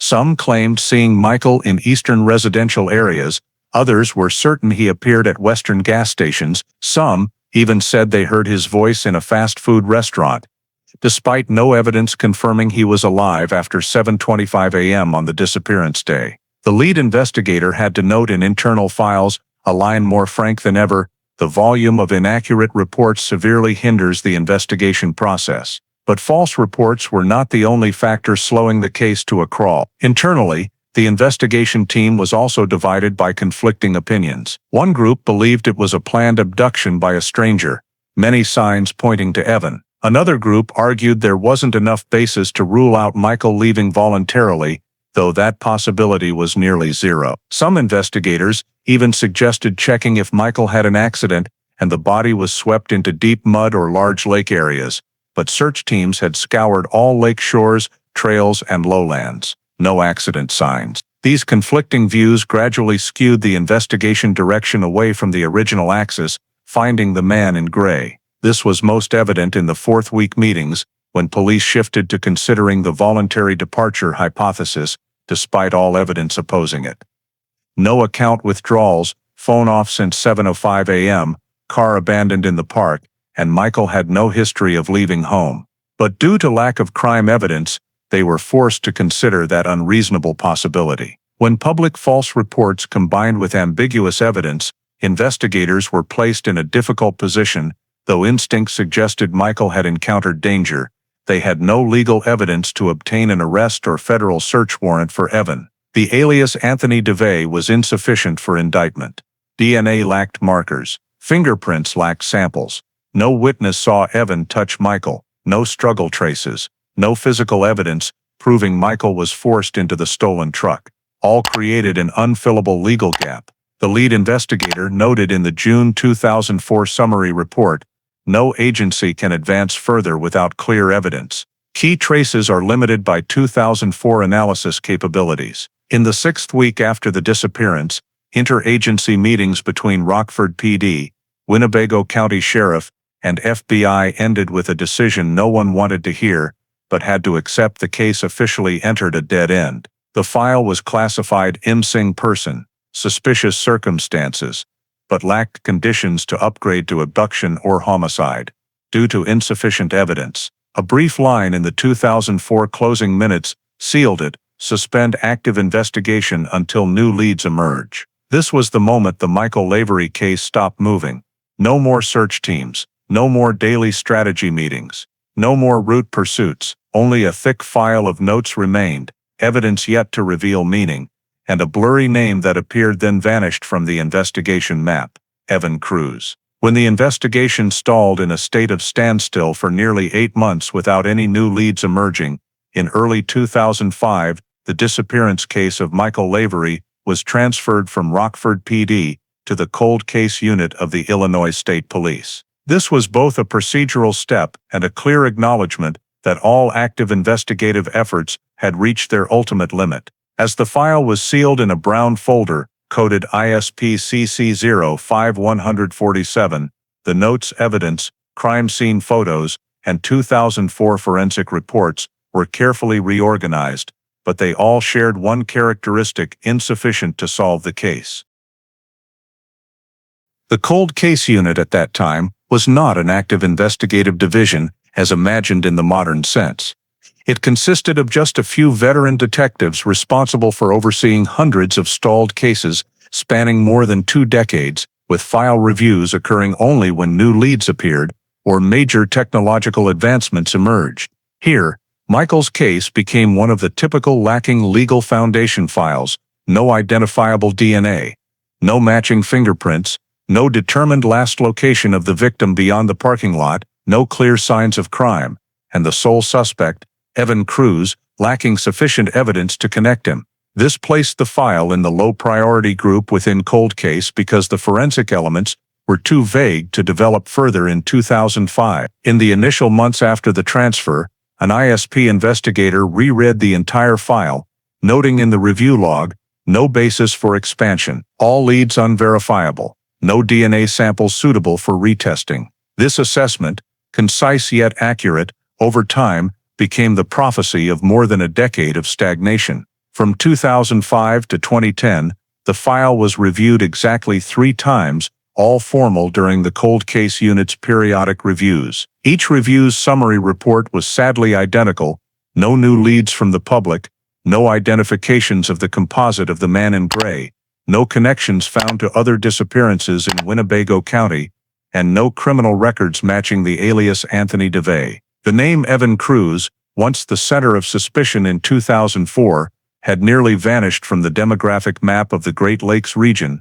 No credit activity, no medical bills, no appearances in driver's license systems, no employment or public assistance traces. This led ISP to conclude that if Evan was still alive, he had lived off the grid of all administrative systems for years, or had left the state, even the United States. During the 2010-2015 period, although national forensic technology began advancing strongly, Michael's case still received no priority because there were no clean DNA samples for reanalysis, no bones or organic material for mitochondrial DNA matching, and no new evidence reported by the public. A retired cold case investigator in 2013 noted in frustration, "This case can't go further unless a body or new level evidence is found." From the family's side, they still called 1 to 2 times a year to inquire about progress, and ISP had to repeat the familiar response, "Nothing new." Local media had almost stopped mentioning Michael's name.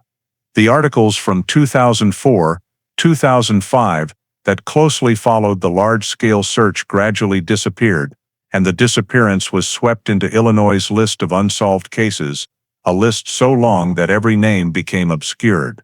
For the Rockford community, the name Evan Cruz became a vague shadow, a man who appeared and vanished, leaving nothing but a fake ID and faint traces in a stolen truck. No one knew where he was, who he really was, or if he was even alive after 2005. An ISP investigator in 2016, during a little-noticed review, noted that the file remained unable to develop further due to a complete lack of new witness or physical evidence. Although some new technologies like AI algorithm, mixed DNA analysis were beginning to emerge, the samples collected from Michael's vehicle had degraded too much. They could not be used. No hair, no blood, no soft tissue, no organic evidence for long-term storage. The absence of a body or bodily traces rendered all modern forensic advances useless for this file. Over 13 years, from 2005 to 2018, Michael Lavery's disappearance experienced exactly the state described in many cold case documents. File exists but no progress. Each year, ISP only recorded a single line under the update section, no additions, no signs of Evan being arrested in another state, no reports of a man matching the composite, no new evidence submitted, no connections to any cases in the Midwest.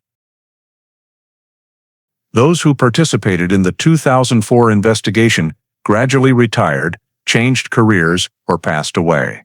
In internal meetings, the name Michael Lavery was rarely mentioned anymore, except when reviewing the list of long-term missing persons. The case reached a state of complete freezing, as if buried under thick layers of time's dust, existing only as a thin file in storage cabinets with a cold code number and 4 brief descriptive lines. No active investigative team, no strategy meetings, no route tracing, no federal warrants, no progress whatsoever over more than 13 years, except for one silent, persistent, and haunting reality: Michael Lavery was still missing, and Evan Cruz was still vanished with his mystery. And from 2005 to 2018, that file simply lay dormant in the Illinois cold case archives, no one expecting that at a certain point, that very silence would be shattered in a way no one could imagine. In early March 2019, as winter in northern Illinois had just receded, and the last seasonal snow melted slowly on the forest slopes,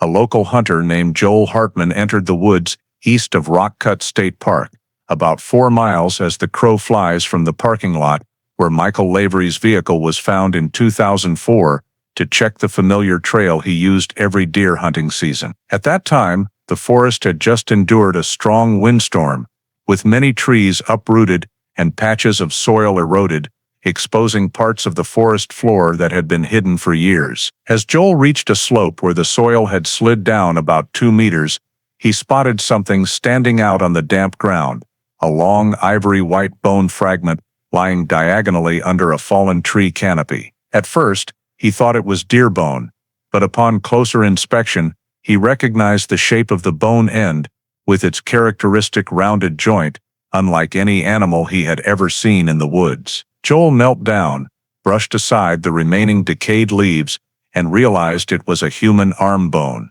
He recoiled instinctively, heart pounding. Just seconds later, he saw another rib segment buried deeper in the landslide soil. He immediately called 911. When Winnebago County Sheriff personnel and Illinois State Police arrived, they cordoned off the area and called the forensic team. A small excavation was conducted over an area of about 4 square meters, the spot where post-storm flash flooding had exposed part of a shallow burial pit. In the first hour, police recovered multiple scattered bone fragments, arm bones, part of the pelvis, several vertebrae, and finally the skull buried a bit deeper. No soft tissue remained. Everything had completely decomposed, leaving only the dry skeleton emerging from the freshly eroded soil. But what stunned the investigators was not the skeleton itself, but 2 pieces of evidence lying right next to the right forearm bones. 2 sections of thin paracord, rotted but still structured enough to recognize the distinctive twisted strands, and a discolored Mexican coin lying close to the bone fragment, as if it had been there for many years. An investigator bent down, flipped the coin with the tip of a metal pen, and immediately recognized the size, tarnished copper color, and design, matching the Mexican coin found under the passenger seat in Michael's vehicle in 2004. A mysterious piece of evidence that no one at the time could explain why it was in the victim's car. The discovery of a second coin at the skeletal excavation site immediately led the forensic team to assess that this was no longer a random unidentified remains found in the park. It was directly linked to Michael Lavery's disappearance. The paracord sections, when sampled, showed signs of having been knotted, the knots rotted, but still leaving fold marks. They were found exactly at the anatomical wrist position, meaning the victim had been bound at both hands with this type of cord before death. The discovery of binding cord elevated the scene's severity from a disappearance to clear evidence of criminal activity. As the forensic team expanded the excavation radius by 1 meter in each direction, they found an additional small fabric scrap, light gray in color, wedged between 2 tree roots. The fabric was too small to identify by eye, but the color similarity could not be ignored by investigators. However, they sealed the fabric for later analysis without drawing conclusions on site. As all recovered bone parts were placed in stainless steel trays, investigators began noting possible identifying features: male gender, estimated height between 5'9" and 6'0", matching Michael's height. The pelvic and long bone shapes indicated the individual was in his late 30s to early 40s, also matching Michael's age at disappearance. But the initial identifying signs were even stronger when they discovered a molar with an old-style metal filling, the type of material Michael's dentist had recorded in his 1999 treatment file. Without waiting for DNA results, the on-scene lead investigator reported directly, "High probability, these are the remains of Michael Lavery." Just 2 hours later, the FBI Chicago field office was notified and sent a special forensic team to take over the scene due to the federal nature of the case previously opened in 2004. An FBI specialist, after viewing photos of the coin and binding cord, confirmed the 2 details have high similarity to evidence recovered in the 2004 disappearance. In particular, the Mexican coin appearing both in the victim's vehicle and at the body excavation site was a major turning point. Evidence not common, not easily lost randomly, and simultaneously matching items the suspect Evan Cruz was believed to have carried. That same afternoon, the skeleton was transferred to the Illinois State Police Forensic Science Center for examination. Investigators did not say it publicly, but internally, everyone understood that the case frozen for 15 years had just been officially reopened in the clearest way possible. The evidence was no longer just faint fingerprints or indeterminate fibers, but a bound skeleton, a second foreign coin from the victim's car, and a burial site miles from the original scene, all pointing back to a name never proven but never removed from the file: Evan Cruz. And in just one spring morning in 2019, Michael Lavery's disappearance had shifted from cold case to a reactivated murder investigation, with the highest priority from both ISP and FBI. When the remains were transferred to the Illinois State Police Forensic Science Center in Springfield, the entire forensic team was ready to deploy techniques unavailable in 2004, particularly DNA sequencing from teeth, a method with high success rates for long decomposed remains. The specialist began by X-raying the entire skull and teeth, identifying molar number 14 as retaining most of its enamel and dentin structure, including the silver amalgam filling matching the description in Michael Lavery's dental records. As the forensic dental drill penetrated the enamel to extract the inner dentin core, the part least damaged by the environment, the specialist worked in a complete isolation hood to avoid exogenous DNA contamination. The dentin powder sample was sealed and sent to the Advanced Genetic Analysis Lab, where the DNA extraction process used repair enzymes for broken segments, a technology newly implemented in late 2017. After more than 24 hours of processing, the screen displayed marker sequences long enough for comparison with the 2004 database. When matched against the Lavery family DNA stored in the cold case file, the result showed a 99.9997% probability match. The report was printed, stamped, and contained just one concise conclusion line: DNA confirms remains belong to Michael A. Lavery. But identifying the victim was only part of what the forensic team needed to do. More important was analyzing the bone condition to determine the mechanism of death, whether the deceased was restrained, and if there were signs of assault before burial.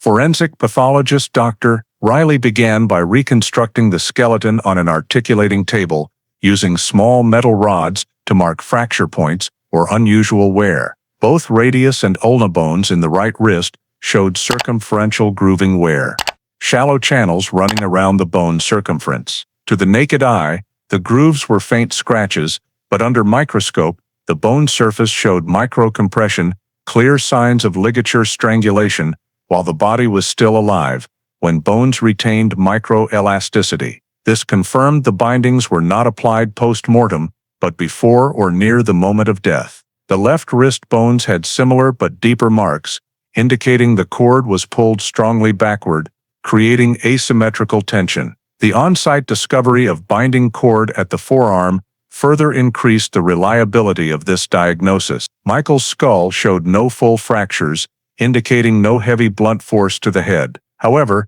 in the anterior thyroid cartilage area where the trachea once lay, specialists noted collapse of the thyroid cartilage, an injury type common in manual or ligature strangulation. This aligned with the wrist bindings and could indicate the method of victim control before death. On two left ribs, there were small but sharp glide marks, as if the victim had tried to twist while restrained.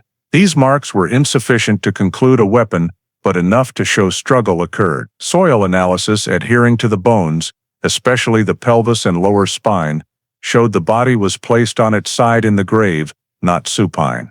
Compressed soil around the leg bones indicated a shallow pit, only about 30–40 centimeters deep, matching the scene exposed by landslide. No major animal gnaw marks, indicating the pit was well covered for years until terrain changed. More importantly, the soil color on the bones did not match the parking lot area from 2004, but matched the deep forest soil east of the park, quite far from the lot. This indicated Michael did not die at the vehicle abandonment site, but was taken elsewhere. A criminalist suggested the victim was likely subdued while alive, marched from the vehicle into the woods with hands already bound, then strangled or asphyxiated.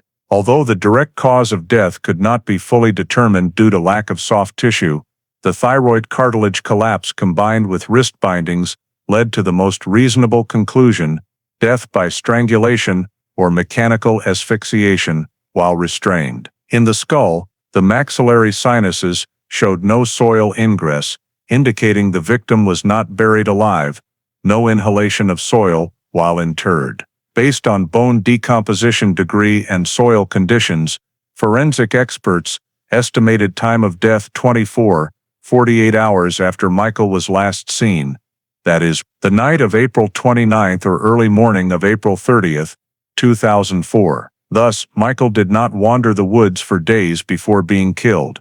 He was subdued quickly and killed in a relatively short time. Another detail that particularly caught the forensic team's attention Ribs 3 and 4 on the right showed slight bending, the type of injury often from strong chest compression by knee or elbow during strangulation. The bends were not full fractures, but showed micro-trauma, consistent with the perpetrator pinning the victim to the ground while controlling him. This helped reconstruct a relatively clear picture: Michael bound at both hands, forced to the ground, possibly strangled or smothered to asphyxiation, and dying during a short struggle. After assessing injuries, the forensic team analyzed the relative death location.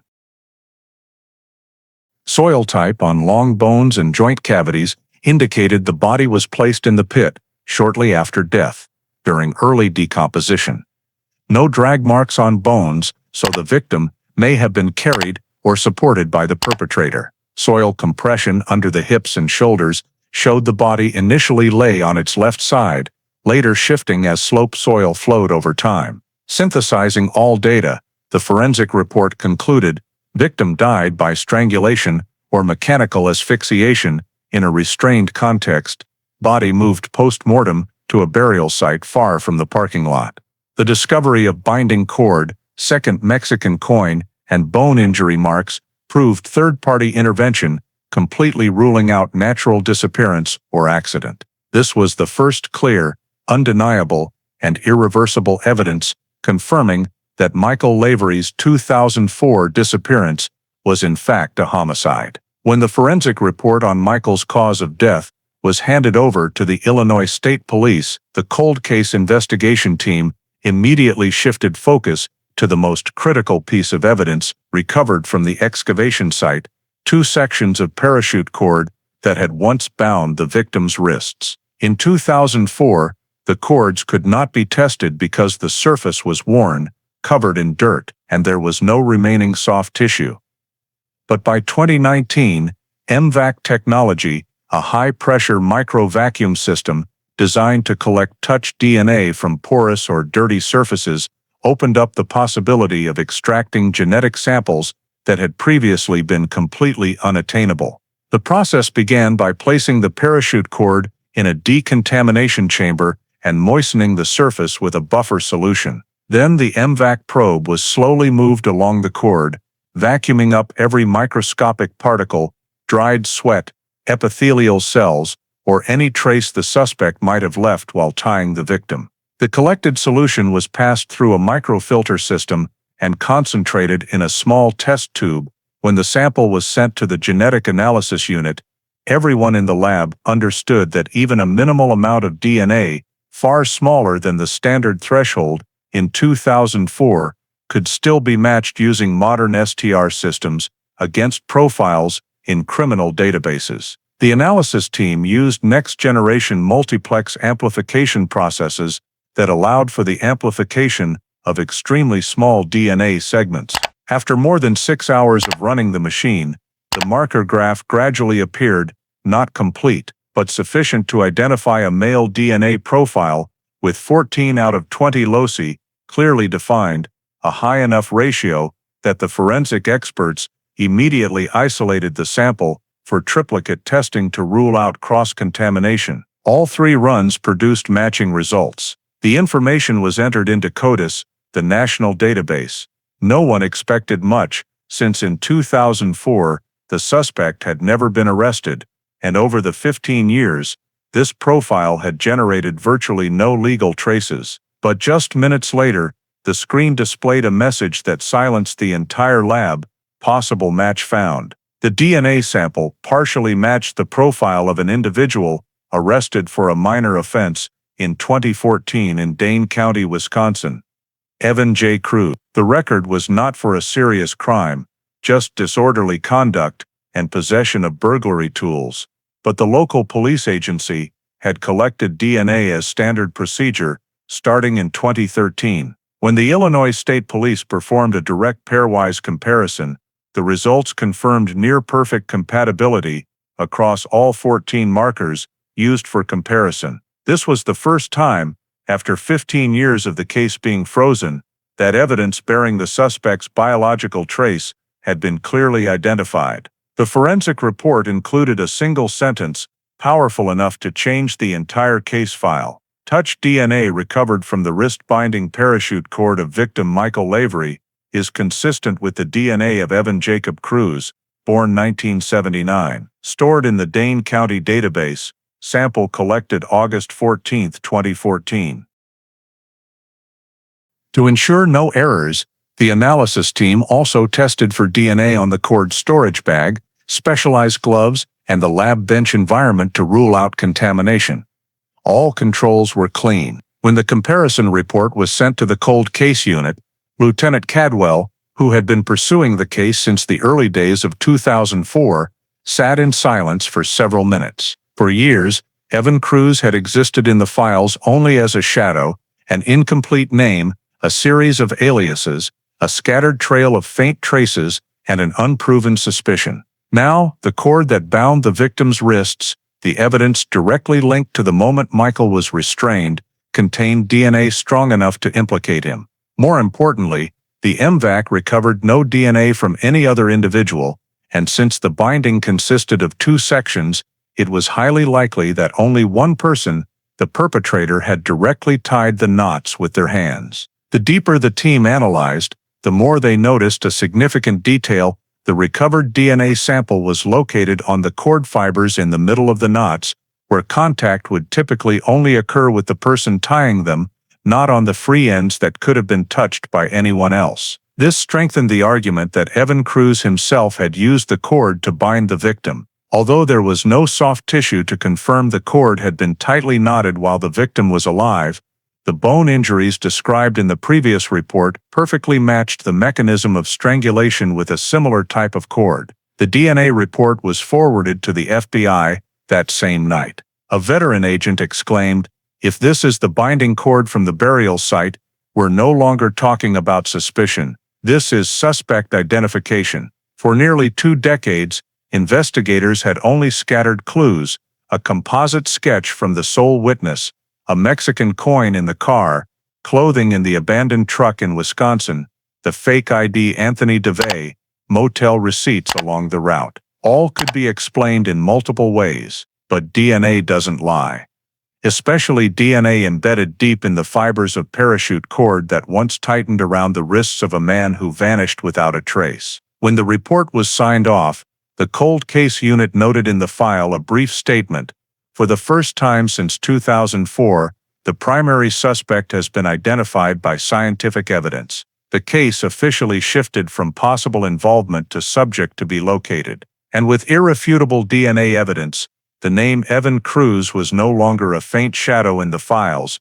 It became the focal point of the entire investigation. After the MVAC on the binding cord yielded DNA matching Evan Cruz, the cold case team decided to do what they couldn't in 2004, reopen all original evidence, and re-examine it using the modern technologies available at the Illinois State Police and FBI labs. The 3 most critical items: the gray shirt recovered from the abandoned truck in Wisconsin, the map marked with the Rockford area and travel route, and the stolen green Ford F-150 truck itself, were prioritized because they had been collected in the initial hours of the 2004 investigation, but had never produced definitive results. Starting with the gray shirt, forensic technicians used a 488 nanometers wavelength laser to detect any remaining epithelial cells on the collar, sleeve cuffs, and elbows, areas with high potential for retaining touch DNA. This technology did not exist in 2004,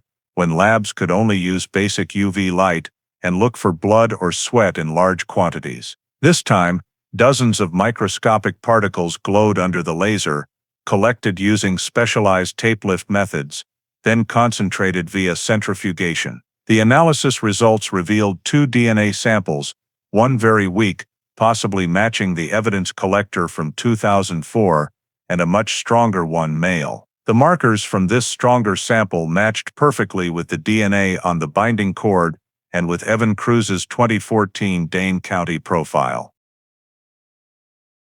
This was the first time evidence from inside the abandoned truck showed a direct biological link to the suspect. Next, experts analyzed the heavily folded map, which was already old and slightly torn along the edges from 2004. Back then, the map was considered secondary evidence. It had red pen marks on routes around Rockford, but no clear fingerprints, leading to a dead end. In 2019, the forensics lab used multispectral imaging technology to enhance the contrast of latent fingerprints on the fibrous paper surface. The MSI system allowed separation of image layers and background filtering, combined with algorithms to reconstruct faint prints. After 3 hours of reconstruction, 4 partial fingerprints appeared clearer than ever, not complete, but sufficient for comparison with Evans' 2014 fingerprints in the Dane County file. The comparison results: 3 of the 4 partials matched with 12 points of concordance, exceeding the FBI's minimum requirement for identifying the same source. This meant Evan Cruz had handled the map, not just glanced at it, but held it with enough pressure to leave prints, likely before or during the time he used the stolen truck to travel through the Rockford area. The third, and perhaps most significant discovery, involved the stolen truck itself from Wisconsin. In 2004, examining the truck was limited. The interior was dirty, with oil and dust smearing fingerprints.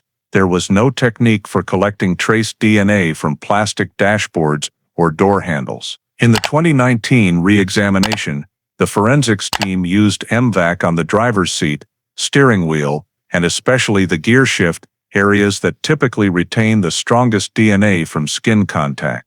The MVAC results from the steering wheel produced 3 DNA samples, one belonging to the lawful owner, one too weak to identify, and the third, strong and clear, matching Evan Cruz's DNA perfectly. Additionally, the tech team used 4O 3D scanning to reconstruct the driver's seating position. The results showed the seat was adjusted farther back than suited the owner's height per his license records, but perfectly matched Evan's height.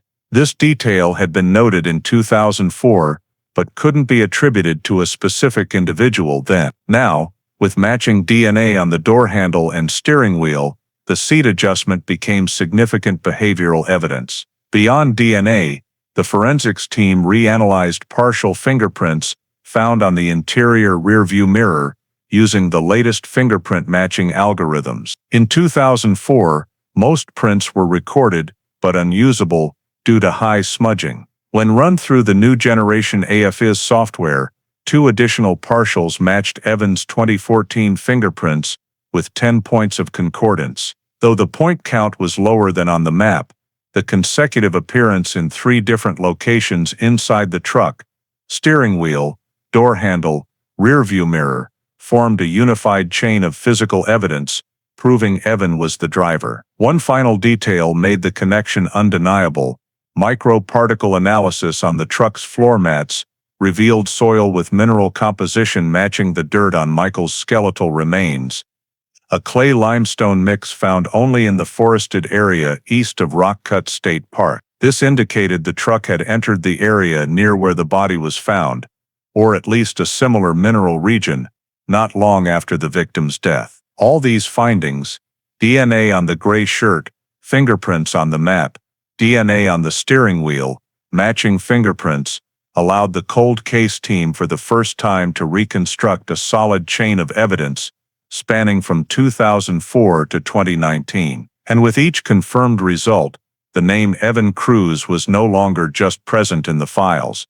It was present in a way that science could not deny. As the DNA, fingerprints, and 2004 evidence all began converging on the same name, the cold case team understood that the next critical step was not just proving Evan Cruz's connection to the evidence, but building a complete behavioral timeline to show the suspect was in Rockford at the exact time Michael Lavery disappeared.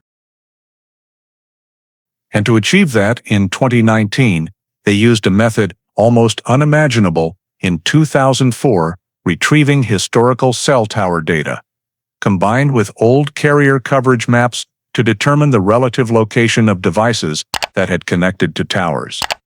AT&T and U.S. Cellular, the main carriers in Winnebago County at the time, still retained paper coverage maps and digital RxGES files detailing signal direction, strength, and connection logs from April 29, 2004. The data wasn't modern GPS, but sufficient for triangulation based on each tower's radius. The investigation team contacted the carrier's technical departments directly, requesting recovery of device connection logs from 6:30 to 12 o'clock noon.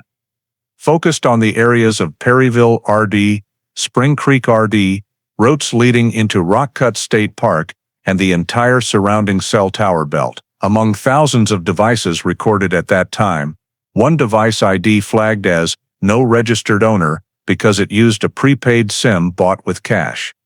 The type common for anonymity appeared with unusual frequency. When cross-referencing the SIM serial with Wisconsin evidence records, they discovered it was from the same carrier as a miscellaneous purchase receipt found in the abandoned truck. More importantly, the times this anonymous SIM connected to towers matched exactly the window when Michael left home and was last seen by a witness. Investigators began reconstructing a minute-by-minute timeline from 7 a.m. to 12 o'clock noon using 2019 ChronoTrace software, inputting cell tower logs, old coverage maps, and 2004 intersection diagrams. The timeline started at 7:03 a.m. The suspect device connected to cell tower hash 14 on Perryville RD, just 1.2 miles from Michael's home. 7:11 a.m. signal shifted to a southern tower, matching Michael's commute direction. 7:18 a.m. device connected to the tower near Spring Creek RD, the busy intersection where Michael was last seen by the witness at 7:25 a.m. Only a 7-minute gap, consistent with a driver moving slowly or parked observing. 7:24, 7:26 a.m. The device did not switch towers, indicating the holder was stationary or moving very slowly at the location where the witness described, seeing a young man in a gray shirt standing next to Michael. 7:32 a.m. Signal suddenly shifted northeast, following the route into Rockcut State Park. Between 7:36, 7:41 a.m., the device jumped between two towers along the park edge. A common occurrence when a vehicle enters the forested boundary where coverage overlaps. 7:44 a.m. Device connected to the tower closest to the parking lot where Michael's sedan was found the next day. 7:48 a.m. Signal disappeared completely for nearly 90 minutes, a gap indicating the device was powered off or deep in the park's no-coverage zone. Around 9:18 a.m., device powered back on, connecting to a tower east of Rockcut State Park, only 1.5 miles from where the body was found in 2019. Between 9:22 and 9:26 a.m., device moved back out of the park northward, the exact escape route previously hypothesized. 9:36 a.m., signal jumped to tower hash 22 along the route to Wisconsin. 10:02 a.m., connected to a tower on the outskirts of Beloit, Wisconsin. 11:17 a.m., signal appeared near a Highway 51 rest stop, matching the time of cash gas station transactions found in 2004 with no camera footage. Around 11:46 a.m., device went offline completely, likely turned off to avoid tracing, consistent with someone intent on covering tracks. When the location data was layered onto the GIS map, the team saw every device ping aligned with the stolen truck's path, Michael's abandoned car location, and the direction toward Wisconsin, where the gray shirt and fake ID Anthony DeVay were found. More crucially, the timeline showed the device stationary for several minutes at the exact intersection where Michael was last seen, a detail investigators called the lock-in point for prosecution. When inputting this data into the 2004 behavioral reconstruction model, they determined only 2 people were present on that route from 7:20 to 7:30 a.m. per cell records: Michael and the anonymous SIM holder. And since that SIM matched the truck's route, with DNA matching the binding cord and gray shirt, fingerprints matching the map, all forming a continuous chain leading to the same conclusion: the device belonged to Evan Cruz. This timeline not only placed Cruz in the same area as Michael at the exact time of disappearance, but proved his movement matched the confirmed evidence minute by minute. By reconstructing the entire journey with 2019 technology, The cold case team for the first time had a complete, logical, and criminally prosecutable timeline, something that never existed in 2004. When the timeline was fully reconstructed and the physical evidence was tightly interconnected, the cold case investigation team moved to the behavioral analysis phase to understand why Evan Cruz was present in Rockford at the exact time Michael disappeared, while also explaining the psychological mechanism that led to the suspect's entire escalating chain of behavior. Data collected from 2002-2004 shows that Evan was a social drifter type, with no fixed residence, frequently moving between Wisconsin, Minnesota, and Illinois, using vehicles not owned by him, sometimes renting cheap motel rooms with fake IDs, and sometimes staying with new acquaintances met in bars or at events. His use of multiple aliases such as Anthony DeVay, Tony Velez, and J. Harper not only served to conceal his identity, but also reflected a compulsive need to transform his persona, a trait commonly seen in individuals with mild paranoid tendencies, combined with an obsession over self-image. Evan had appeared at an event in Chicago in 2003, where Michael was also present, and based on indirect emails obtained from Evan's acquaintances, it is evident that he was drawn to Michael's image, a successful, calm, and well-respected individual. In contrast, Evan lived a fragmented, directionless life and constantly tried to construct a different existence by borrowing identities and temporarily assuming social roles. The FBI behavioral analysis team, upon reviewing the file, described Evan as belonging to the identity chaser group, individuals who pursue others' identities not to become them, but to experience the power and recognition they themselves lack. This explains the initial behavior, seeking out events Michael attended, observing from a distance, and gathering information about his habits and schedule. The map recovered from the stolen truck in 2004 showed marked points that were not just travel routes, but also places Michael passed through every morning. This indicates that Evan had been stalking the victim for at least several days before Michael's disappearance. The behavioral pattern clearly shows that Evan did not arrive in Rockford randomly, but came with a specific goal to approach and control someone he had been obsessing over. The use of unregistered prepaid SIM cards, a stolen truck, and prepared fake IDs fits the profile of someone skilled at hiding but lacking long-term planning. He operated in short cycles, relying on opportunities and momentary impulses rather than structured plans. Investigators noted a significant point: Evan always tried to mimic a successful identity that he did not possess. Wearing a neat gray shirt, maintaining a youthful appearance, and conversing fluently with strangers were the outer layer that allowed him to blend into communities without raising suspicion. But beneath that facade, the behavioral profile reveals prolonged psychological instability, a need for self-validation through controlling others, especially those he viewed as ideal models. Looking back at the timeline built using 2019 technology, investigators recognized that Evan's actions on the morning of April 29, 2004, exhibited all the characteristics of an escalation process, from following Michael at the intersection, approaching at the most vulnerable moment, forcing the victim into the vehicle, or controlling him through threats, and then leading him to a remote area in Rockford State Park.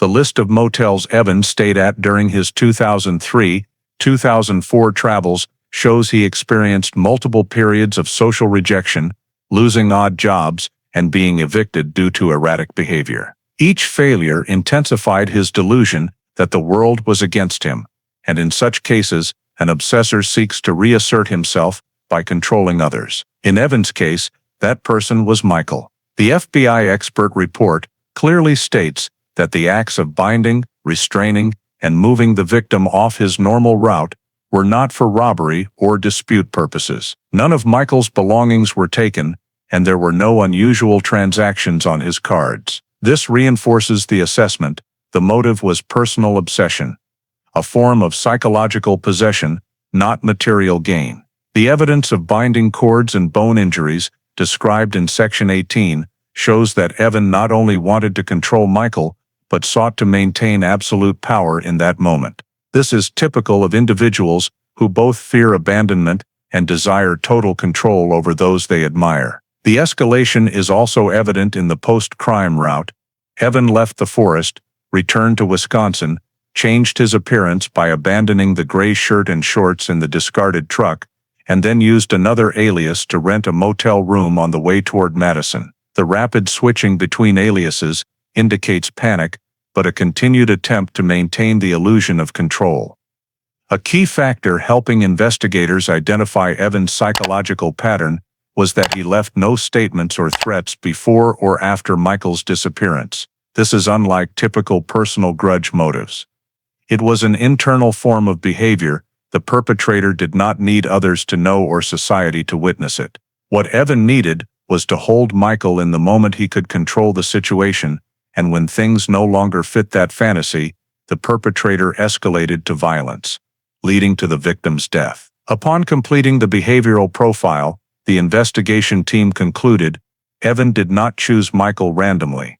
Michael was a target nurtured over time, a projection of what Evan desired but could not achieve. And it was precisely this identity obsession that served as the key to explaining the entire chain of behavior leading to the 2004 disappearance. Once Evan Cruz's behavioral pattern was clearly established, the cold case investigation team collaborated with the crime scene reconstruction unit, using the Faro 3D simulation system to recreate the entire sequence of events based on forensics, cell tower timeline, and the sole witness who saw Michael that morning.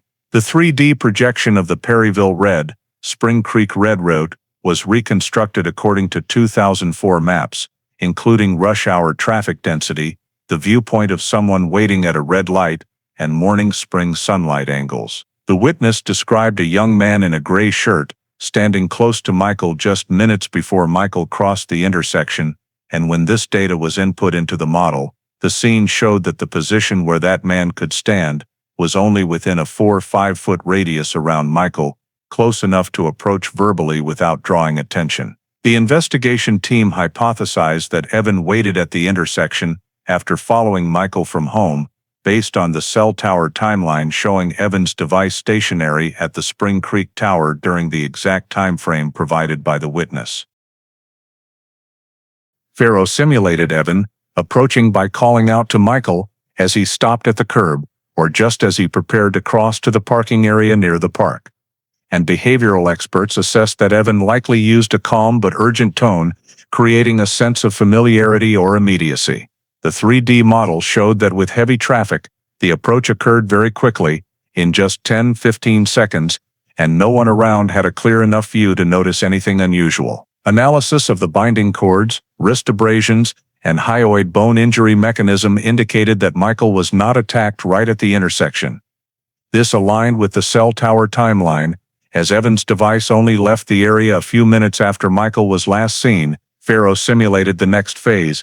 Evan followed Michael to the parking lot beside Rockford State Park, where Michael often stopped to buy a newspaper at the kiosk near the park. When inputting the vehicle's found location into the model, the system revealed areas with many visual obstructions, sufficient for Evan to subdue Michael without detection. Reconstruction experts predicted that Evan entered the vehicle from the passenger side based on the driver's seat being unusually adjusted backward, marks matching Evan's height, then forced Michael to drive deeper into the park. Cell tower data from 7:48 a.m. showed Evan's device moving into the park's overlapping coverage area, matching the simulation of the vehicle traveling along a forest edge trail. The simulation team used terrain algorithms to determine feasible routes the vehicle could take. 2 points matched forensic data, the eastern parking area leading deep into the forest and near where the remains were later found. Based on the 9:18 a.m. cell tower ping curve, the model indicated the vehicle stopped at a gently sloping area leading down to where the skeleton was discovered. From there, the 3D simulation reconstructed the control phase. Michael was forced out of the vehicle with his hands bound by paracord, consistent with radius and ulna injuries. Asymmetrical pull force on the left wrist indicated Evan tied it with his right hand, pulling the cord backward while tightening the knot. The model recreated a brief struggle based on micro-trauma marks on the right ribs and heavy compression on the chest area. Evan likely used his knee or elbow to pin Michael, keeping him on his side before proceeding to strangle him, causing asphyxiation. Estimated time of death was no more than a few minutes, consistent with forensic analysis of hyoid cartilage collapse. After Michael's death, Farrow simulated the body movement phase. Since there were no drag marks on bones or simulated abrasions from rocks, Evan likely carried or dragged Michael in a half-lift, half-pull posture over damp ground. The burial pit was simulated based on body position and soil adhering to bones. A shallow grave only 30–40 centimeters deep, hastily dug by hand or with a small tool. The 2004 terrain showed the area was rarely visited, with dense bushes providing cover, enough for the pit to remain undiscovered for 15 years. The model recreated Evan leaving the Mexican coin near the victim's wrist, though it could not determine if intentional or accidental. Combined with an identical coin found in Michael's vehicle, Farrow flagged it as likely falling from Evan's pocket while he bent to tie the cords or bury the body. The final phase simulated Evan's escape route from the burial pit to the Eastern Trail. Cell tower signals from 9:26 a.m. matched Evan returning to the parking lot or walking to the main road, then using the stolen truck to continue north toward Wisconsin. DNA analysis on the steering wheel and driver's seat position confirmed Evan as the driver during this journey. The investigation team concluded that the 3D simulation had recreated a seamless chain of behavior: approach at the intersection, control at the parking lot, moving the victim into the forest, causing death by strangulation, shallow burial, and fleeing north. With Farrow, forensics, and cell tower timeline layered together, the entire sequence of events was no longer fragmented speculation, but a scenario solidified by science, data, and witness testimony. After the crime sequence was fully reconstructed, the next step for the cold case investigation team was to track down Evan Cruz, who was no longer a vague name in the 2004 file, but a criminal suspect identified through DNA, fingerprints, and a tight timeline. However, Cruz had vanished from all official systems since 2014. After an arrest for disorderly conduct, he had no stable employment, owned no property, had no registered address, no valid driver's license, and lived under constantly changing aliases. To locate such a person in 2019, the investigation team needed to start from the smallest traces, things Evan had revealed in the past, and might still repeat out of habit. The first step was to request analysis of his pattern signature, consumption behavior, transactions and locations from records 2002–2014. The report showed Evan habitually used cheap debit cards, opened with fake documents, but loaded with small cash amounts at convenience kiosks. These cards could not be traced by real name, but could be tracked by loading patterns, cycles of 10–14 days, averaging $20–40, often in the Milwaukee or Madison areas. In 2019, using aggregated transaction data from the FinCEN system, the team filtered 14 prepaid cards with similar behavior: small loads, immediate ATM withdrawals, no online transactions, no POS use. One of them, ending in 5,531, had highly matching behavior to the card Evan used in 2014, withdrawals on Monday mornings, reloads on Friday afternoons, with unchanging small amounts over years. Investigators noted that a drifter with fixed behavioral structures often maintains habits as a form of psychological anchor, especially if his life lacks control. From card 5,531, the team extracted ATM camera footage from the past 3 months. Surveillance from a credit union branch in Milwaukee captured images of a man wearing a dark knit cap and thin face mask, but his posture, narrow shoulders, height, and hand movements all matched the 2004 description and prior images of Evan. Though the face was unclear, the way he held the card with 2 fingers and habitually looked up before entering the PIN were behaviors recorded in 2014 video during his detention in Dane County.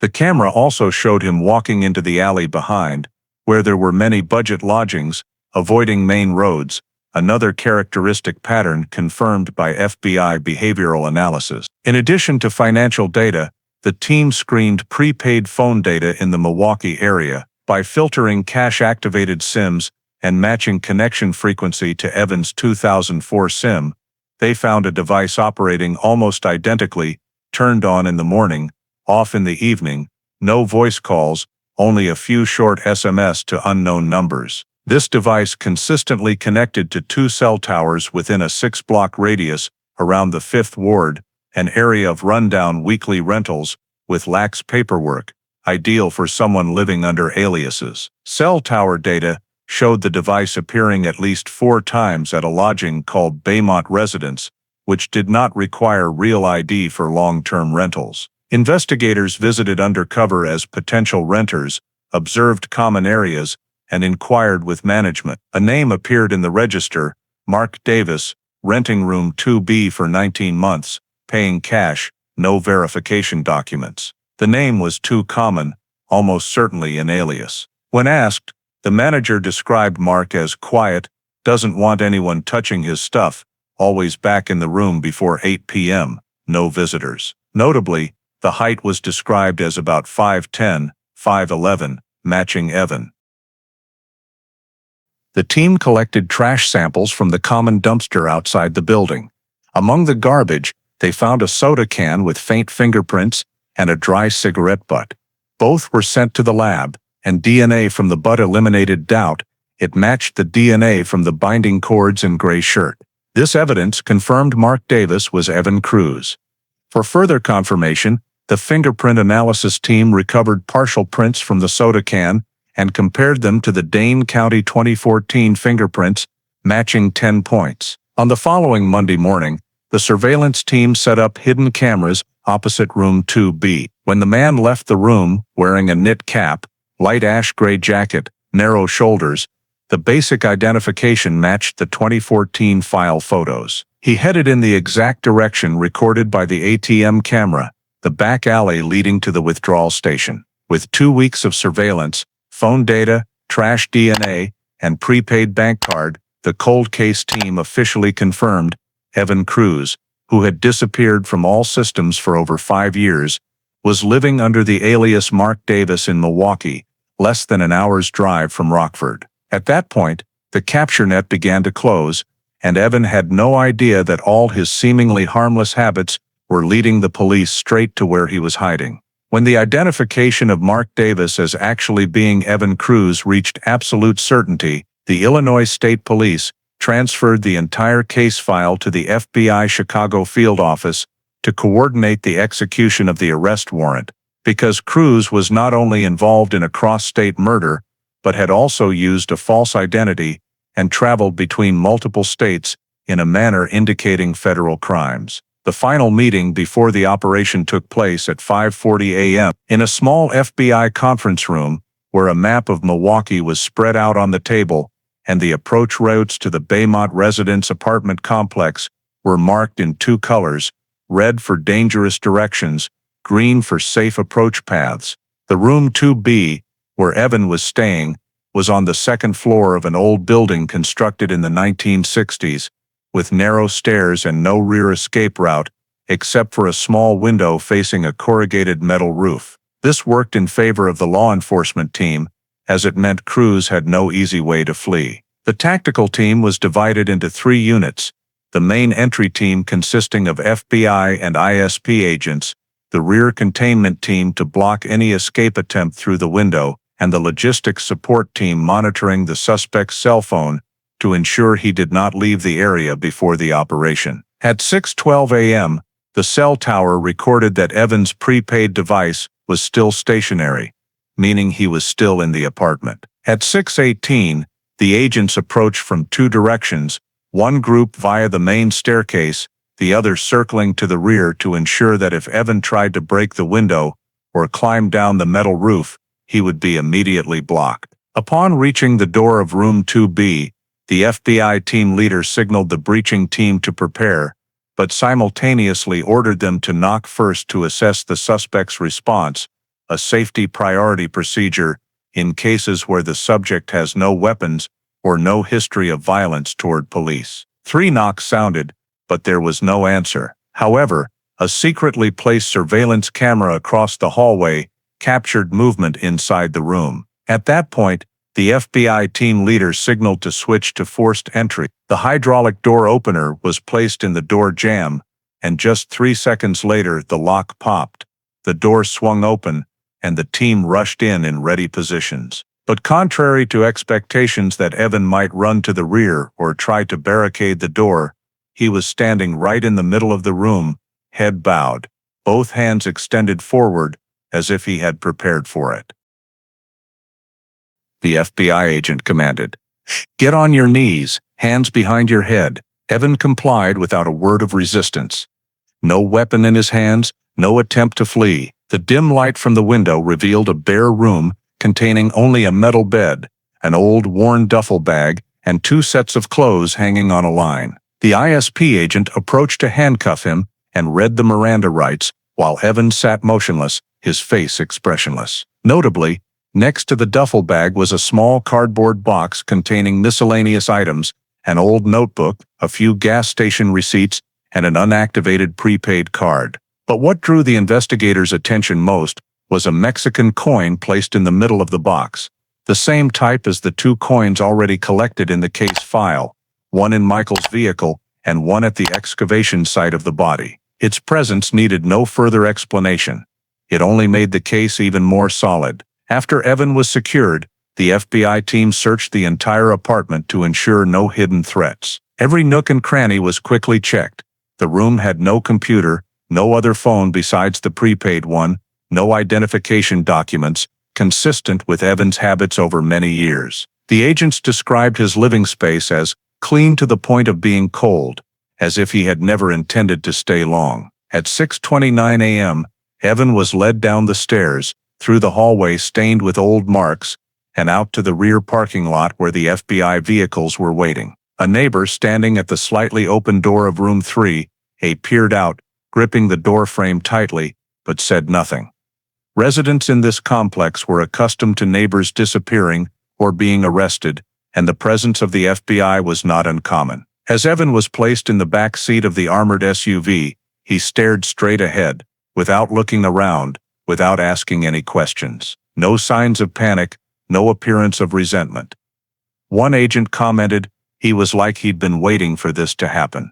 At 6:34 a.m., the convoy left the Baymont residence in silence, heading to the FBI Milwaukee field office. En route, Evan did not say a word, did not request a lawyer, did not ask the reason for his arrest. His sitting posture was rigidly straight, as if his mind had detached from everything happening around him. In the vehicle, the supervising agent noted in the report, suspect did not resist, showed no emotion, exhibited signs of accepting the situation from the moment the room door was breached. The manhunt that had lasted many months, spanning financial data, cell towers, prepaid phones, spending habits, and field surveillance, finally ended in an old apartment with a suspect who showed no reaction. As the vehicle door closed and the convoy left Milwaukee, most of the cold case investigators understood that from this moment, the 2004 missing person case had officially entered a completely new chapter, one in which the evidence accumulated over 15 years had finally led to the moment Evan Cruz was arrested, without having time to flee or resist, even for a second. When Evan Cruz was brought into the interrogation room at the FBI Milwaukee field office at 7:12 a.m., he maintained the same motionless demeanor as when he was handcuffed in the apartment. No request for a lawyer, no questions about the reason for arrest, no confusion or anger. He just sat straight, eyes fixed on the cold metal table, hands clasped together, as if waiting his turn to be called in some dreary office. Investigators Reed and Agent Mendez began the interrogation, following the Reed technique protocol, starting with the rapport-building phase, using calm tones to reduce pressure and make Evan feel it was a conversation rather than an interrogation. Mendez sat slightly leaning to the right, avoiding direct confrontation to prevent triggering defense mechanisms, while Reed remained silent, observing micro-reactions. Evan blinked infrequently, breathed evenly, shoulders relaxed, signs of someone mentally prepared or who had built a shell detaching himself from reality. When Reed spoke the first words, "Evan, We want to understand what happened in your past. The only reaction was Evan lifting his head for half a second before lowering it again, as if his name was the only detail that caught his attention. As the case file was placed on the table, Reed moved to the controlled confrontation phase, presenting evidence in escalating order, from DNA analysis to cell tower timelines, but without immediate conclusions, leaving space for the suspect to respond. Evan denied from the very first statement, "I don't know that person. I wasn't in Illinois. I didn't do anything." The denial was short and clear, but his eyes avoided looking at the evidence on the table. Mendez shifted to recounting the timeline. On April 29, 2004, you were at Spring Creek Road. You were using a prepaid SIM identical to the type you used later. Evan replied, "That didn't happen." When Reed presented the photo of the map with matching fingerprints from 2014, Evan still answered, "No." The investigators noted a characteristic: he did not explain, did not argue, did not fabricate a story to cover up, unusual for both innocent people and guilty ones. Innocent people typically try to recount what they were doing to explain coincidences. Guilty people often construct alibis. Evan did nothing. This was a detached responsibility response pattern, commonly seen in subjects with dissociative tendencies or extremely strong defense mechanisms. Reed proceeded to the third phase of the Reed technique, challenging weak denials. "Evan, there's no way you were in Wisconsin at 9:30 a.m. and then appeared in the Rockford cell tower earlier. We have all the data." Evan responded, "You're lying." He said it without looking Reed in the eye, just staring at the wall, and his right hand began lightly rubbing the edge of the table, a sign of mild neurological arousal as stress increased. When the photo of the gray shirt was placed in front of him, Evan turned away. When the image of the abandoned truck appeared, he clenched his fingers. When Reed said, "The DNA on the binding cords from Michael Lavery matches your DNA," Evan closed his eyes for half a second. The first moment his calm facade cracked. But as soon as he opened them, he issued the familiar denial. "It wasn't me." Mendez tried suggesting a motive. "You didn't mean to. This might have gotten out of control. You didn't want to hurt anyone. You just wanted to talk or get help." This was a Reed minimization technique, helping the suspect feel less cornered. But Evan did not take the lifeline. "I didn't do anything wrong," he said, voice even but half a tone higher than normal, a sign of laryngeal tension. When Reed reiterated, "You were at Rockford State Park. Your DNA is in the truck. Your fingerprints are on the map, and you know this," Evan gave a slight smile, an emotionless smile, the kind with an asymmetrical jaw, often seen in people trying to show detachment from events. "I don't know anyone named Michael," he said. "What you're saying has nothing to do with me." In the direct confrontation phase, Reed placed both hands on the table, leaned forward, maintained constant eye contact, speaking slowly. "Evan, no one accidentally leaves their DNA on binding cords." Evan looked up, and for a fleeting moment, his entire face hardened, eyes wide but vacant, like the freeze state psychologists describe as a shutdown of the emotional nervous system. "I don't know anything about any cords," he replied, voice dropping lower. The investigators noted a key detail. Evan never asked who the victim was or how he died, something innocent people instinctively do. He only denied his own involvement, not the event itself. When Reed said, "You had been following Michael from Chicago in 2003, Evan showed no reaction beyond turning his face away. The final phase of the Reed technique, offering a rational escape, was used by Mendez. "Evan, we know you were lonely, know you were struggling, know you lost control. No one is perfect. But what you did that year isn't incomprehensible." Evan was silent for 22 seconds, the longest pause of the session. But then he only said one sentence, "I don't know anything," voice soft, even like a memorized line. The interrogation ended without a confession. But for the investigators, the session was far from useless. Every reaction from Evan, from avoiding the evidence, rubbing his hand on the table, to dodging questions about behavior rather than actions, all fit the profile of a guilty person trying to maintain psychological detachment. And more importantly, None of his words broke or contradicted the scientific evidence. He only denied the actions, but could not deny the reality.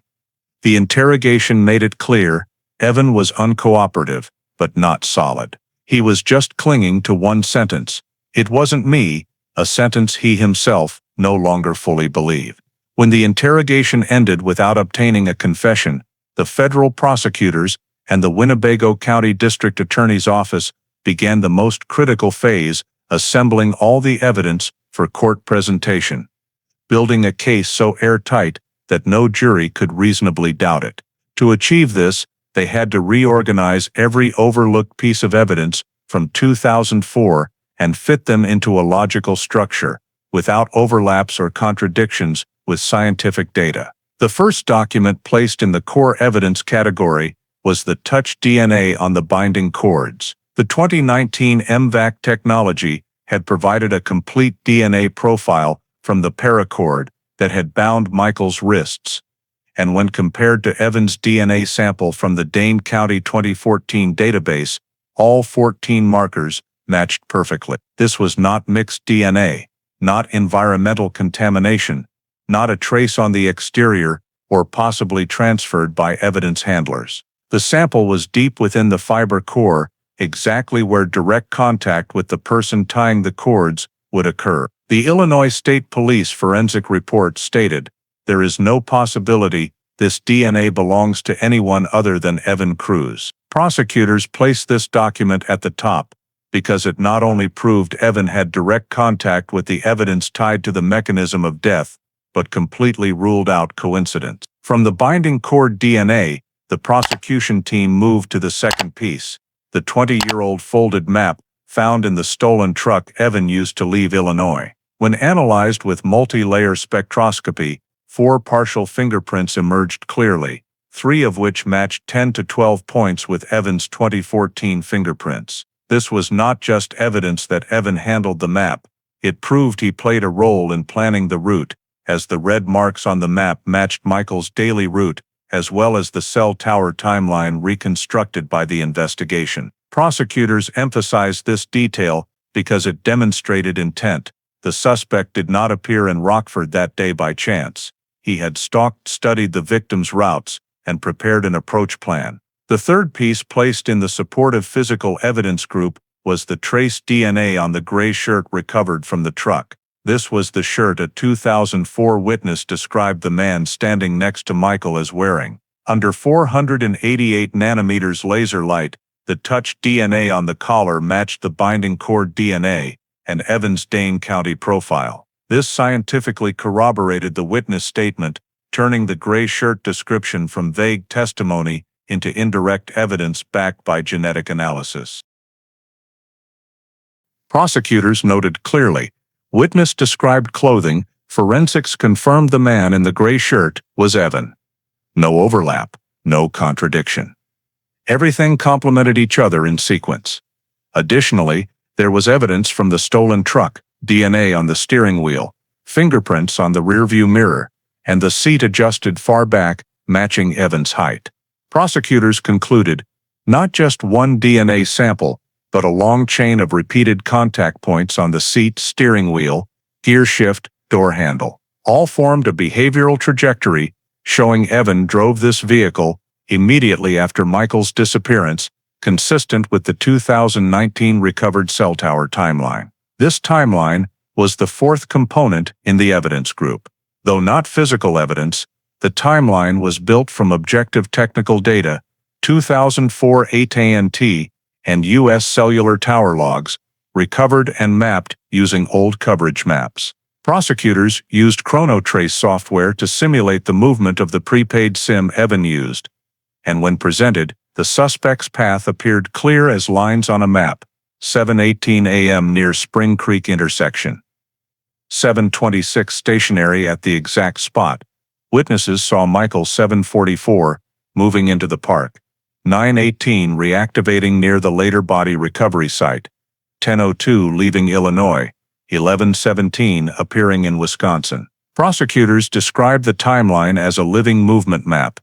It doesn't just show Evan was at the scene, it shows he moved in sync with the victim's direction. All formed a logical chain, timeline map with fingerprints gray shirt, with DNA proc, with DNA binding cords, with DNA skeleton, with ligature marks Mexican coins, appearing at both scenes. The fifth evidence was the 2004 witness, an important component, but one that had to be positioned correctly to avoid being seen as weak testimony. Prosecutors emphasized the key point. The witness did not describe a face. They described clothing, build, and approach position. All three elements were independently confirmed by forensics. Gray shirt matching Evans' DNA.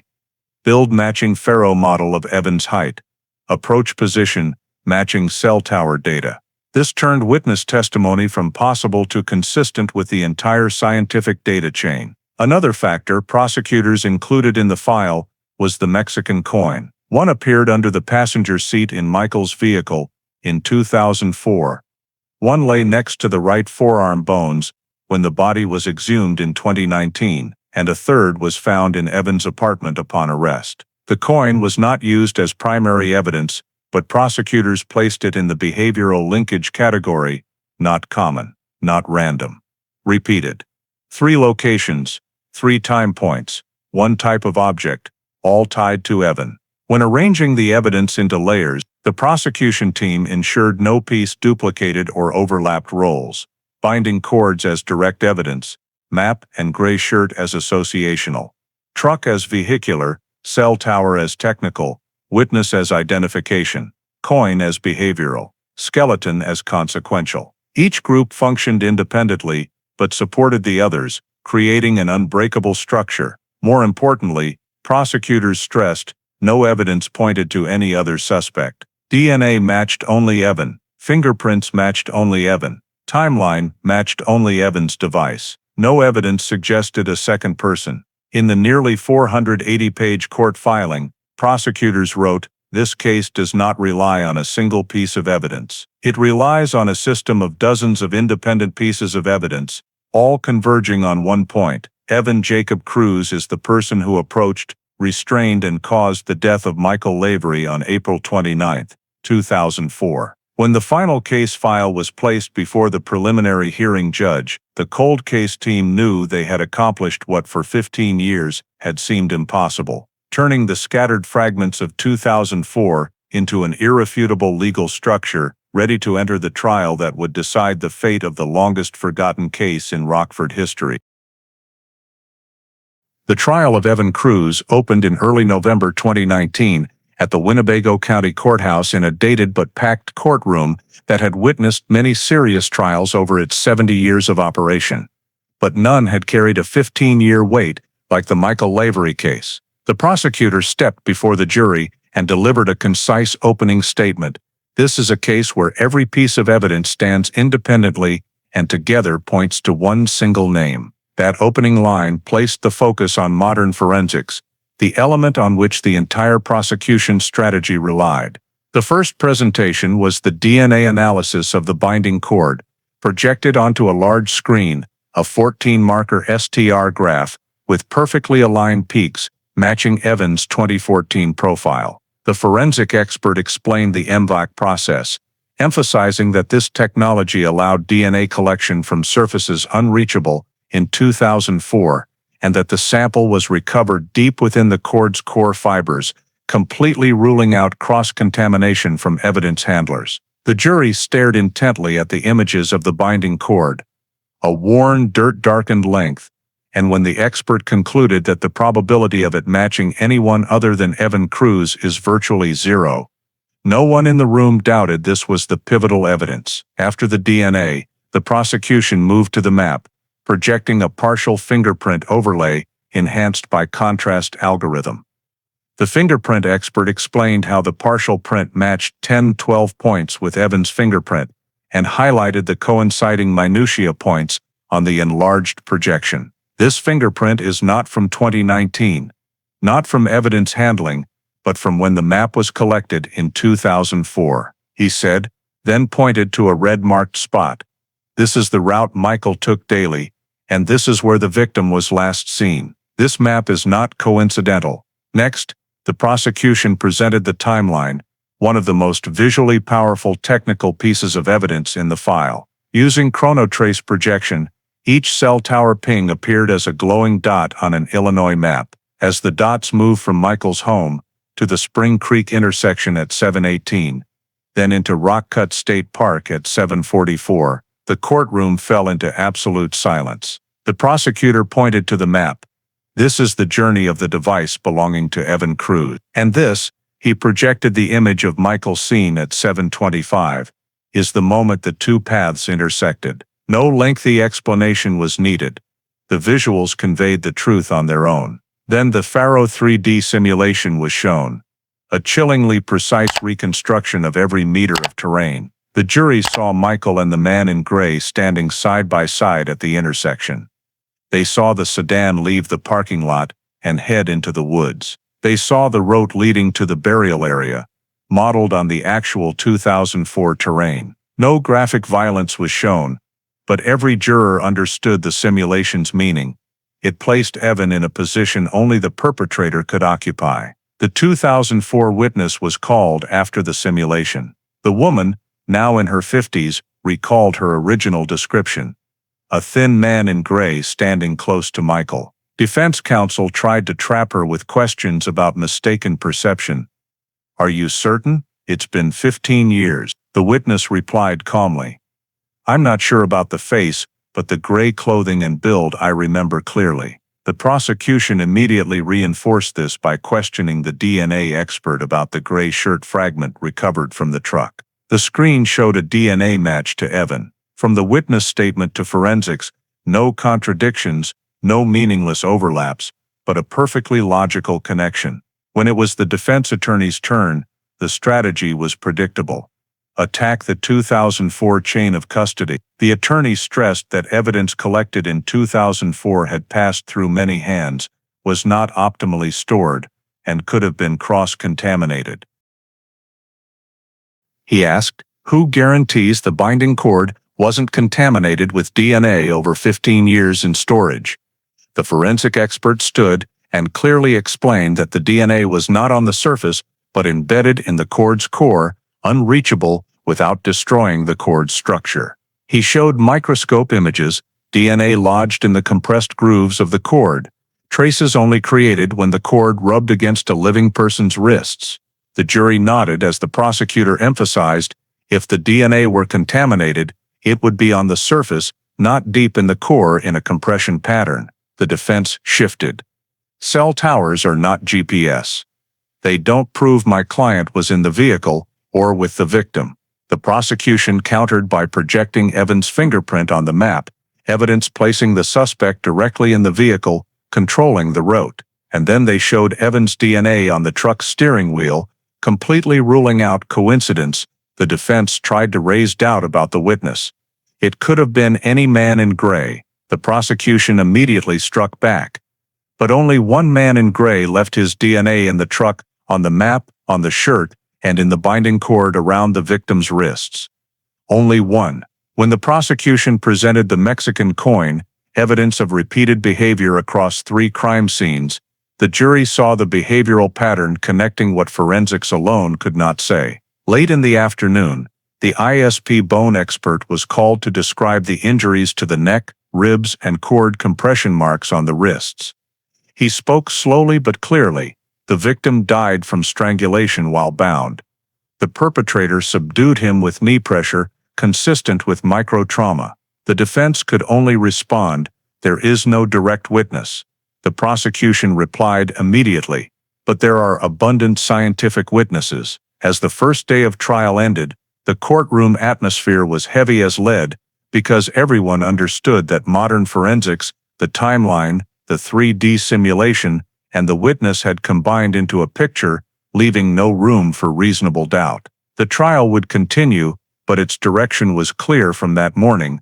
The Michael Lavery case was no longer an unsolved disappearance, but a story reconstructed by science, detail by detail, all pointing to one single name, Evan Cruz. On the 4th day of the trial, as defense counsel continued trying to exploit gaps in the 2004 evidence collection process, the prosecution knew this was the moment for a decisive counterattack. not just refuting each defense argument, but more importantly, showing the jury the seamless, continuous logic of the entire case file, a chain of data beginning when Michael Lavery vanished in 2004 and ending with high-tech DNA analysis in 2019. When the prosecutor stood, he did not begin with a dramatic declaration, but simply placed his hand on the stack of documents and spoke slowly. "Ladies and gentlemen, this case is not proven by one single item. It is proven by the convergence of dozens of pieces over 15 years,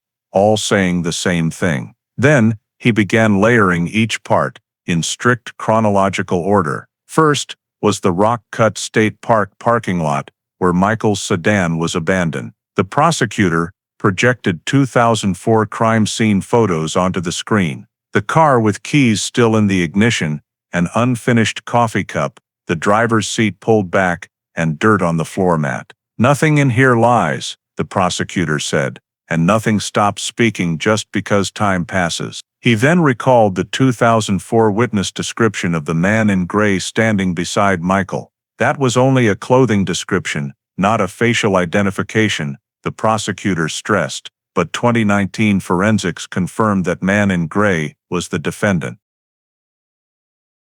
He moved to the next slide, photos of the gray shirt recovered from the stolen truck, then zoomed to the DNA graph. "This is the defendant's DNA." He circled the markers, recovered not in 2004, but in 2019, using technology that did not exist when Michael vanished.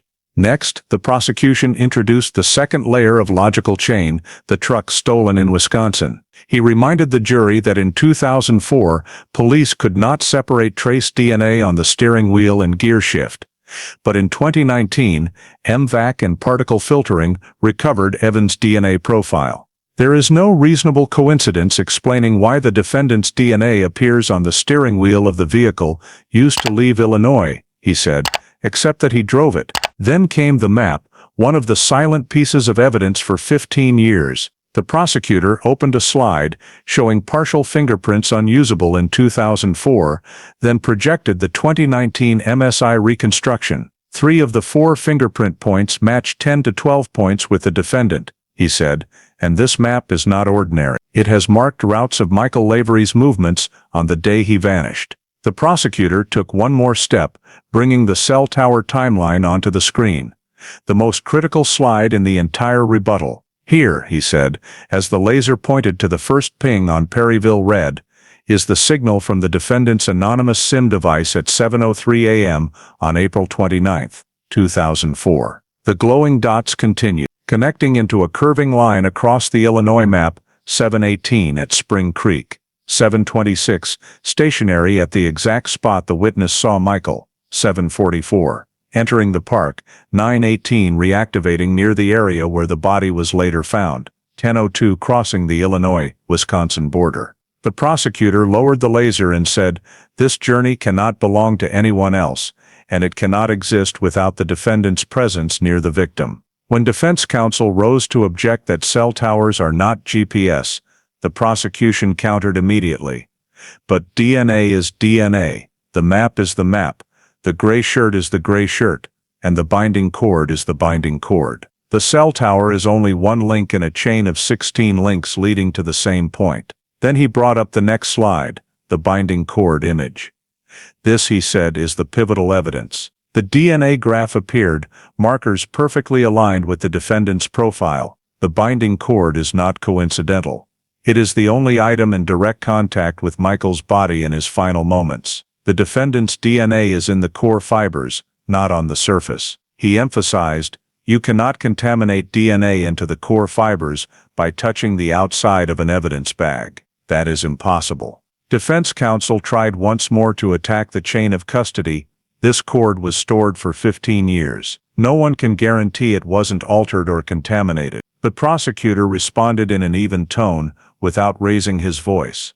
"The chain of custody is documented word for word, seals intact. No evidence of error, and most importantly, if the cord were contaminated, the DNA would be on the surface, not in the compression grooves." He showed close-up microscope photos, the compression grooves clear as wood grain. "There is only one way to create this pattern," He looked directly at the jury.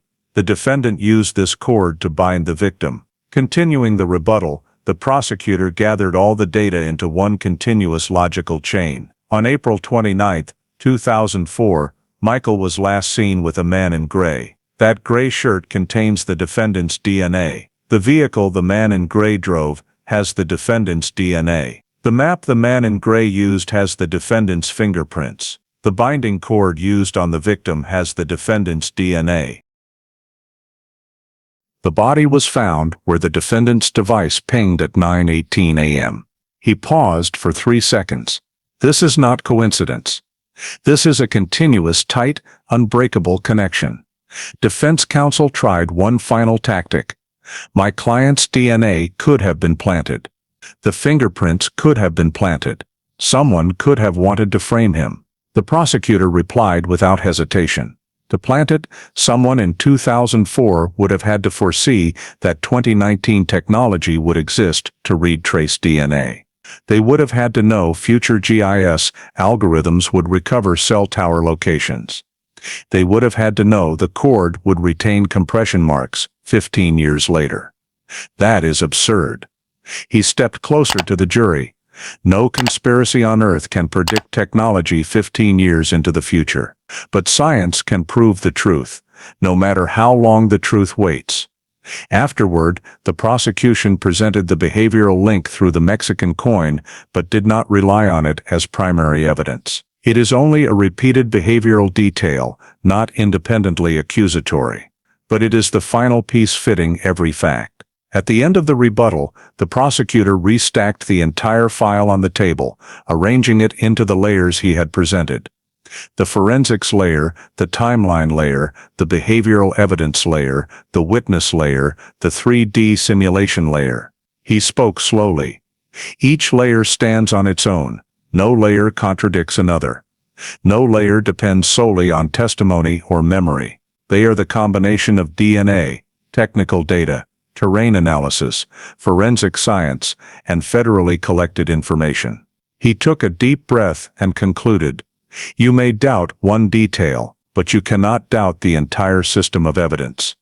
You cannot doubt 15 years of science, and you cannot doubt that every path, every piece of evidence, every data point, every expert result, all lead to one person." The prosecutor pointed toward the defense table. Evan Jacob Cruz, the man who approached, subdued and caused the death of Michael Lavery.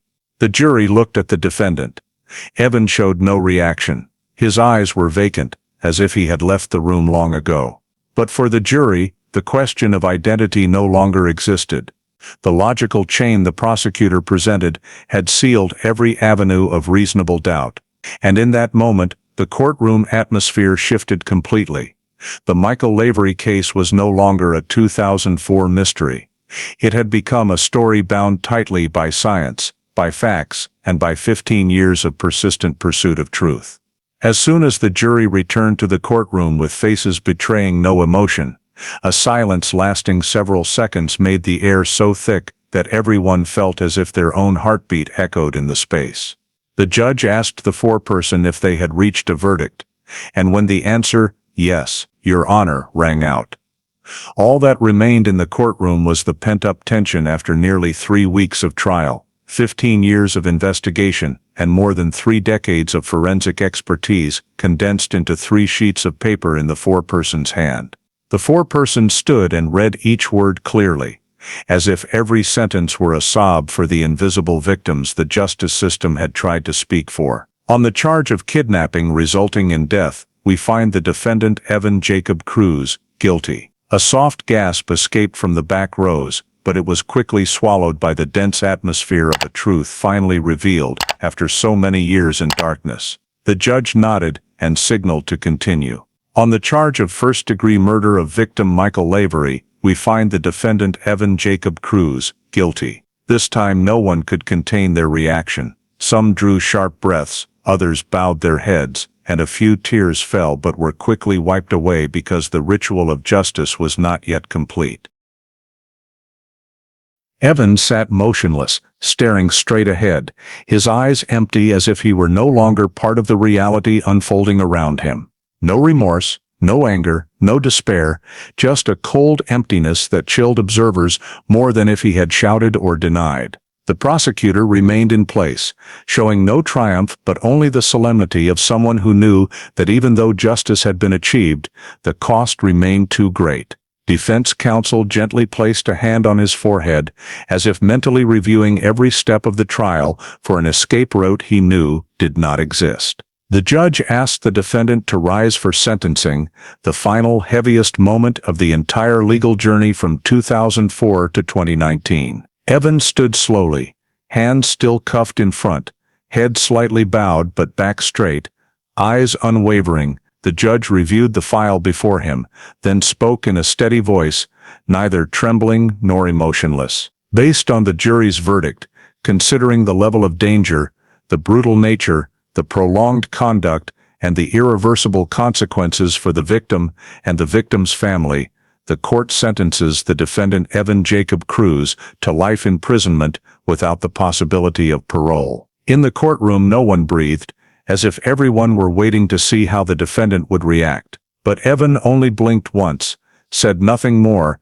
and directed his gaze into nothingness as if the sentence were meant for some shadow he had left behind long ago. The judge continued, "The defendant will serve his sentence in the Illinois Department of Corrections with no conditions for reduction or early release." The court notes this case as a prime example of federal coordination, from modern forensics to historical file review, and today's verdict reflects the belief that time cannot conceal the truth. The gavel struck, its sharp echo like the final cut closing every question, every argument, and every mystery that had shrouded Michael Lavery's disappearance for 15 years. As judicial officers approached to cuff Evan and lead him from the courtroom, many expected him to look back, to glance at someone, to search for emotion, to react to the sentence burying the rest of his life. But Evan looked at no one, showed no reaction, and simply walked like a lost shadow down the long hallway, where cold white neon lights illuminated his expressionless face, making him appear more hollow than human. On the other side of the room, the victim's family representative silently placed a hand over their heart, not crying, only closing their eyes for a few seconds, as if whispering a long overdue goodbye to the man who vanished on an April morning in 2004, and was found only as bones in 2019. For them, justice could not compensate for the pain, but at least it had provided an answer. The prosecutor gathered his files, his gaze not on the defendant, but on the once-forgotten pieces of evidence from the cold case storage that had now become the foundation for bringing the perpetrator into the light. And as everyone left the courtroom, the life sentence without parole for Evan Cruz became the period ending a case once considered unsolvable, a case that ultimately, through persistence and the power of modern forensic science, restored the true name to the person responsible for Michael Lavery's death. After the courtroom doors closed and the life sentence without parole for Evan Cruz was officially recorded, the case's aftershocks began spreading beyond Rockford, past Winnebago County borders, reaching the entire Illinois law enforcement system, particularly the MISPER field, where the 2004 failures had become costly lessons for generations of investigators. Just weeks after the trial, the Illinois State Police and ISP reopened a review of missing persons intake procedures from that era, evaluating every weakness that had sent the Michael Lavery file into a dead end. Failure to immediately process unusual credit card signals, lack of standards for trace evidence analysis, risk assessment still biased toward voluntary disappearance rather than stranger involvement. An ISP officer stated at a press conference, "If we had had the 2020 MISPER protocols in 2004, Michael Lavery might not have had to wait 15 years for resolution." That was not an accusation against past personnel, but a frank acknowledgement that experience and science had changed the entire approach to missing persons searches. The case also had a powerful impact in the Illinois and federal forensic community. MVAC, once seen as a tool only for major cases, became the default standard in cold cases with time-degraded evidence. State labs took nearly a decade to modernize, but the results were clearly proven. A trace DNA strand on the binding cord, once deemed unexploitable, became the key to reopening justice. The forensic field viewed the Michael Lavery case as proof that evidence should never be discarded just because current technology cannot exploit it.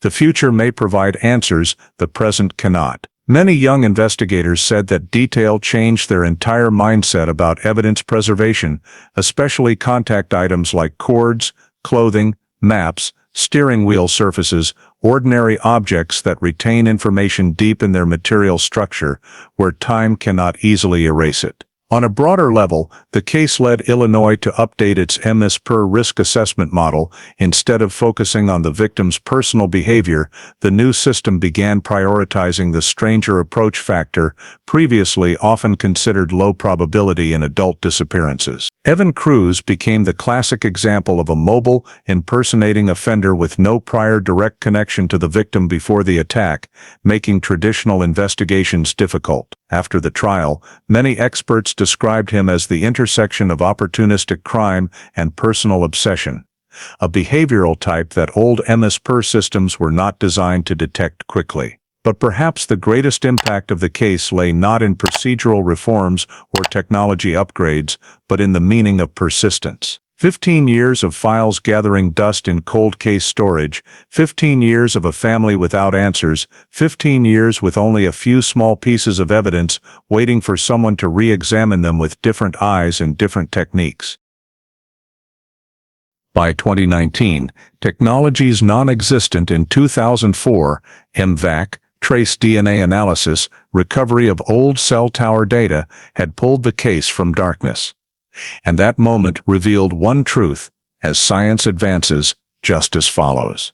Solving the case after 15 years did not erase the pain, did not make Michael's death any lighter, but it provided the one thing many other families never receive: a final, certain answer with no remaining doubt. At a final press conference before closing the file, the ISP Cold Case Unit Chief said, "This case proves that time is not on the side of the perpetrator, it is on the side of science." And for Illinois, that was a reminder that any missing persons case, no matter how many years pass, can be revived when people do not abandon the pursuit of truth. In the story of Michael Lavery and the 15-year journey to uncover the truth, many details reflect life in America today, especially in the context of adult disappearances, interstate crime, and technology's role in community protection. Most striking is that Michael vanished in an ordinary 30-minute window between Perryville Road and Spring Creek Road,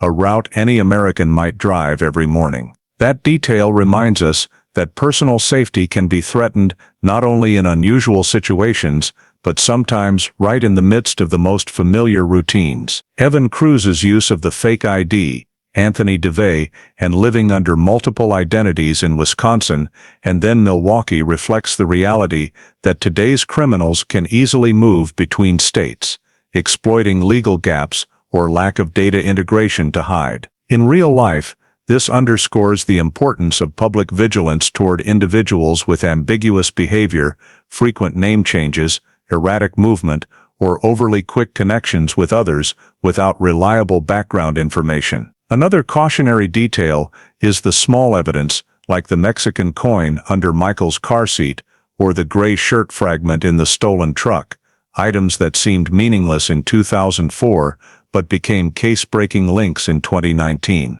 This shows that in life, sometimes the smallest signs we overlook are the most important warnings. Therefore, if something feels off, a stranger appearing too often, an unfamiliar vehicle parked nearby, or an unusual change in a loved one's routine, trust your instinct and act early. The greatest lesson from the case is time may blur memory, but justice never disappears if we persist and believe in scientific progress. And in today's American life, that means every citizen has a role in observing, reporting, and keeping their community safe, because sometimes a single individual's small observation can save a life. Thank you for following to the end of this 15-year case resolution journey. If you want to continue accompanying stories of reclaimed justice, like the Michael Lavery case, Please subscribe so you don't miss the next video. See you in the next journey, where every small clue can unlock an entire truth.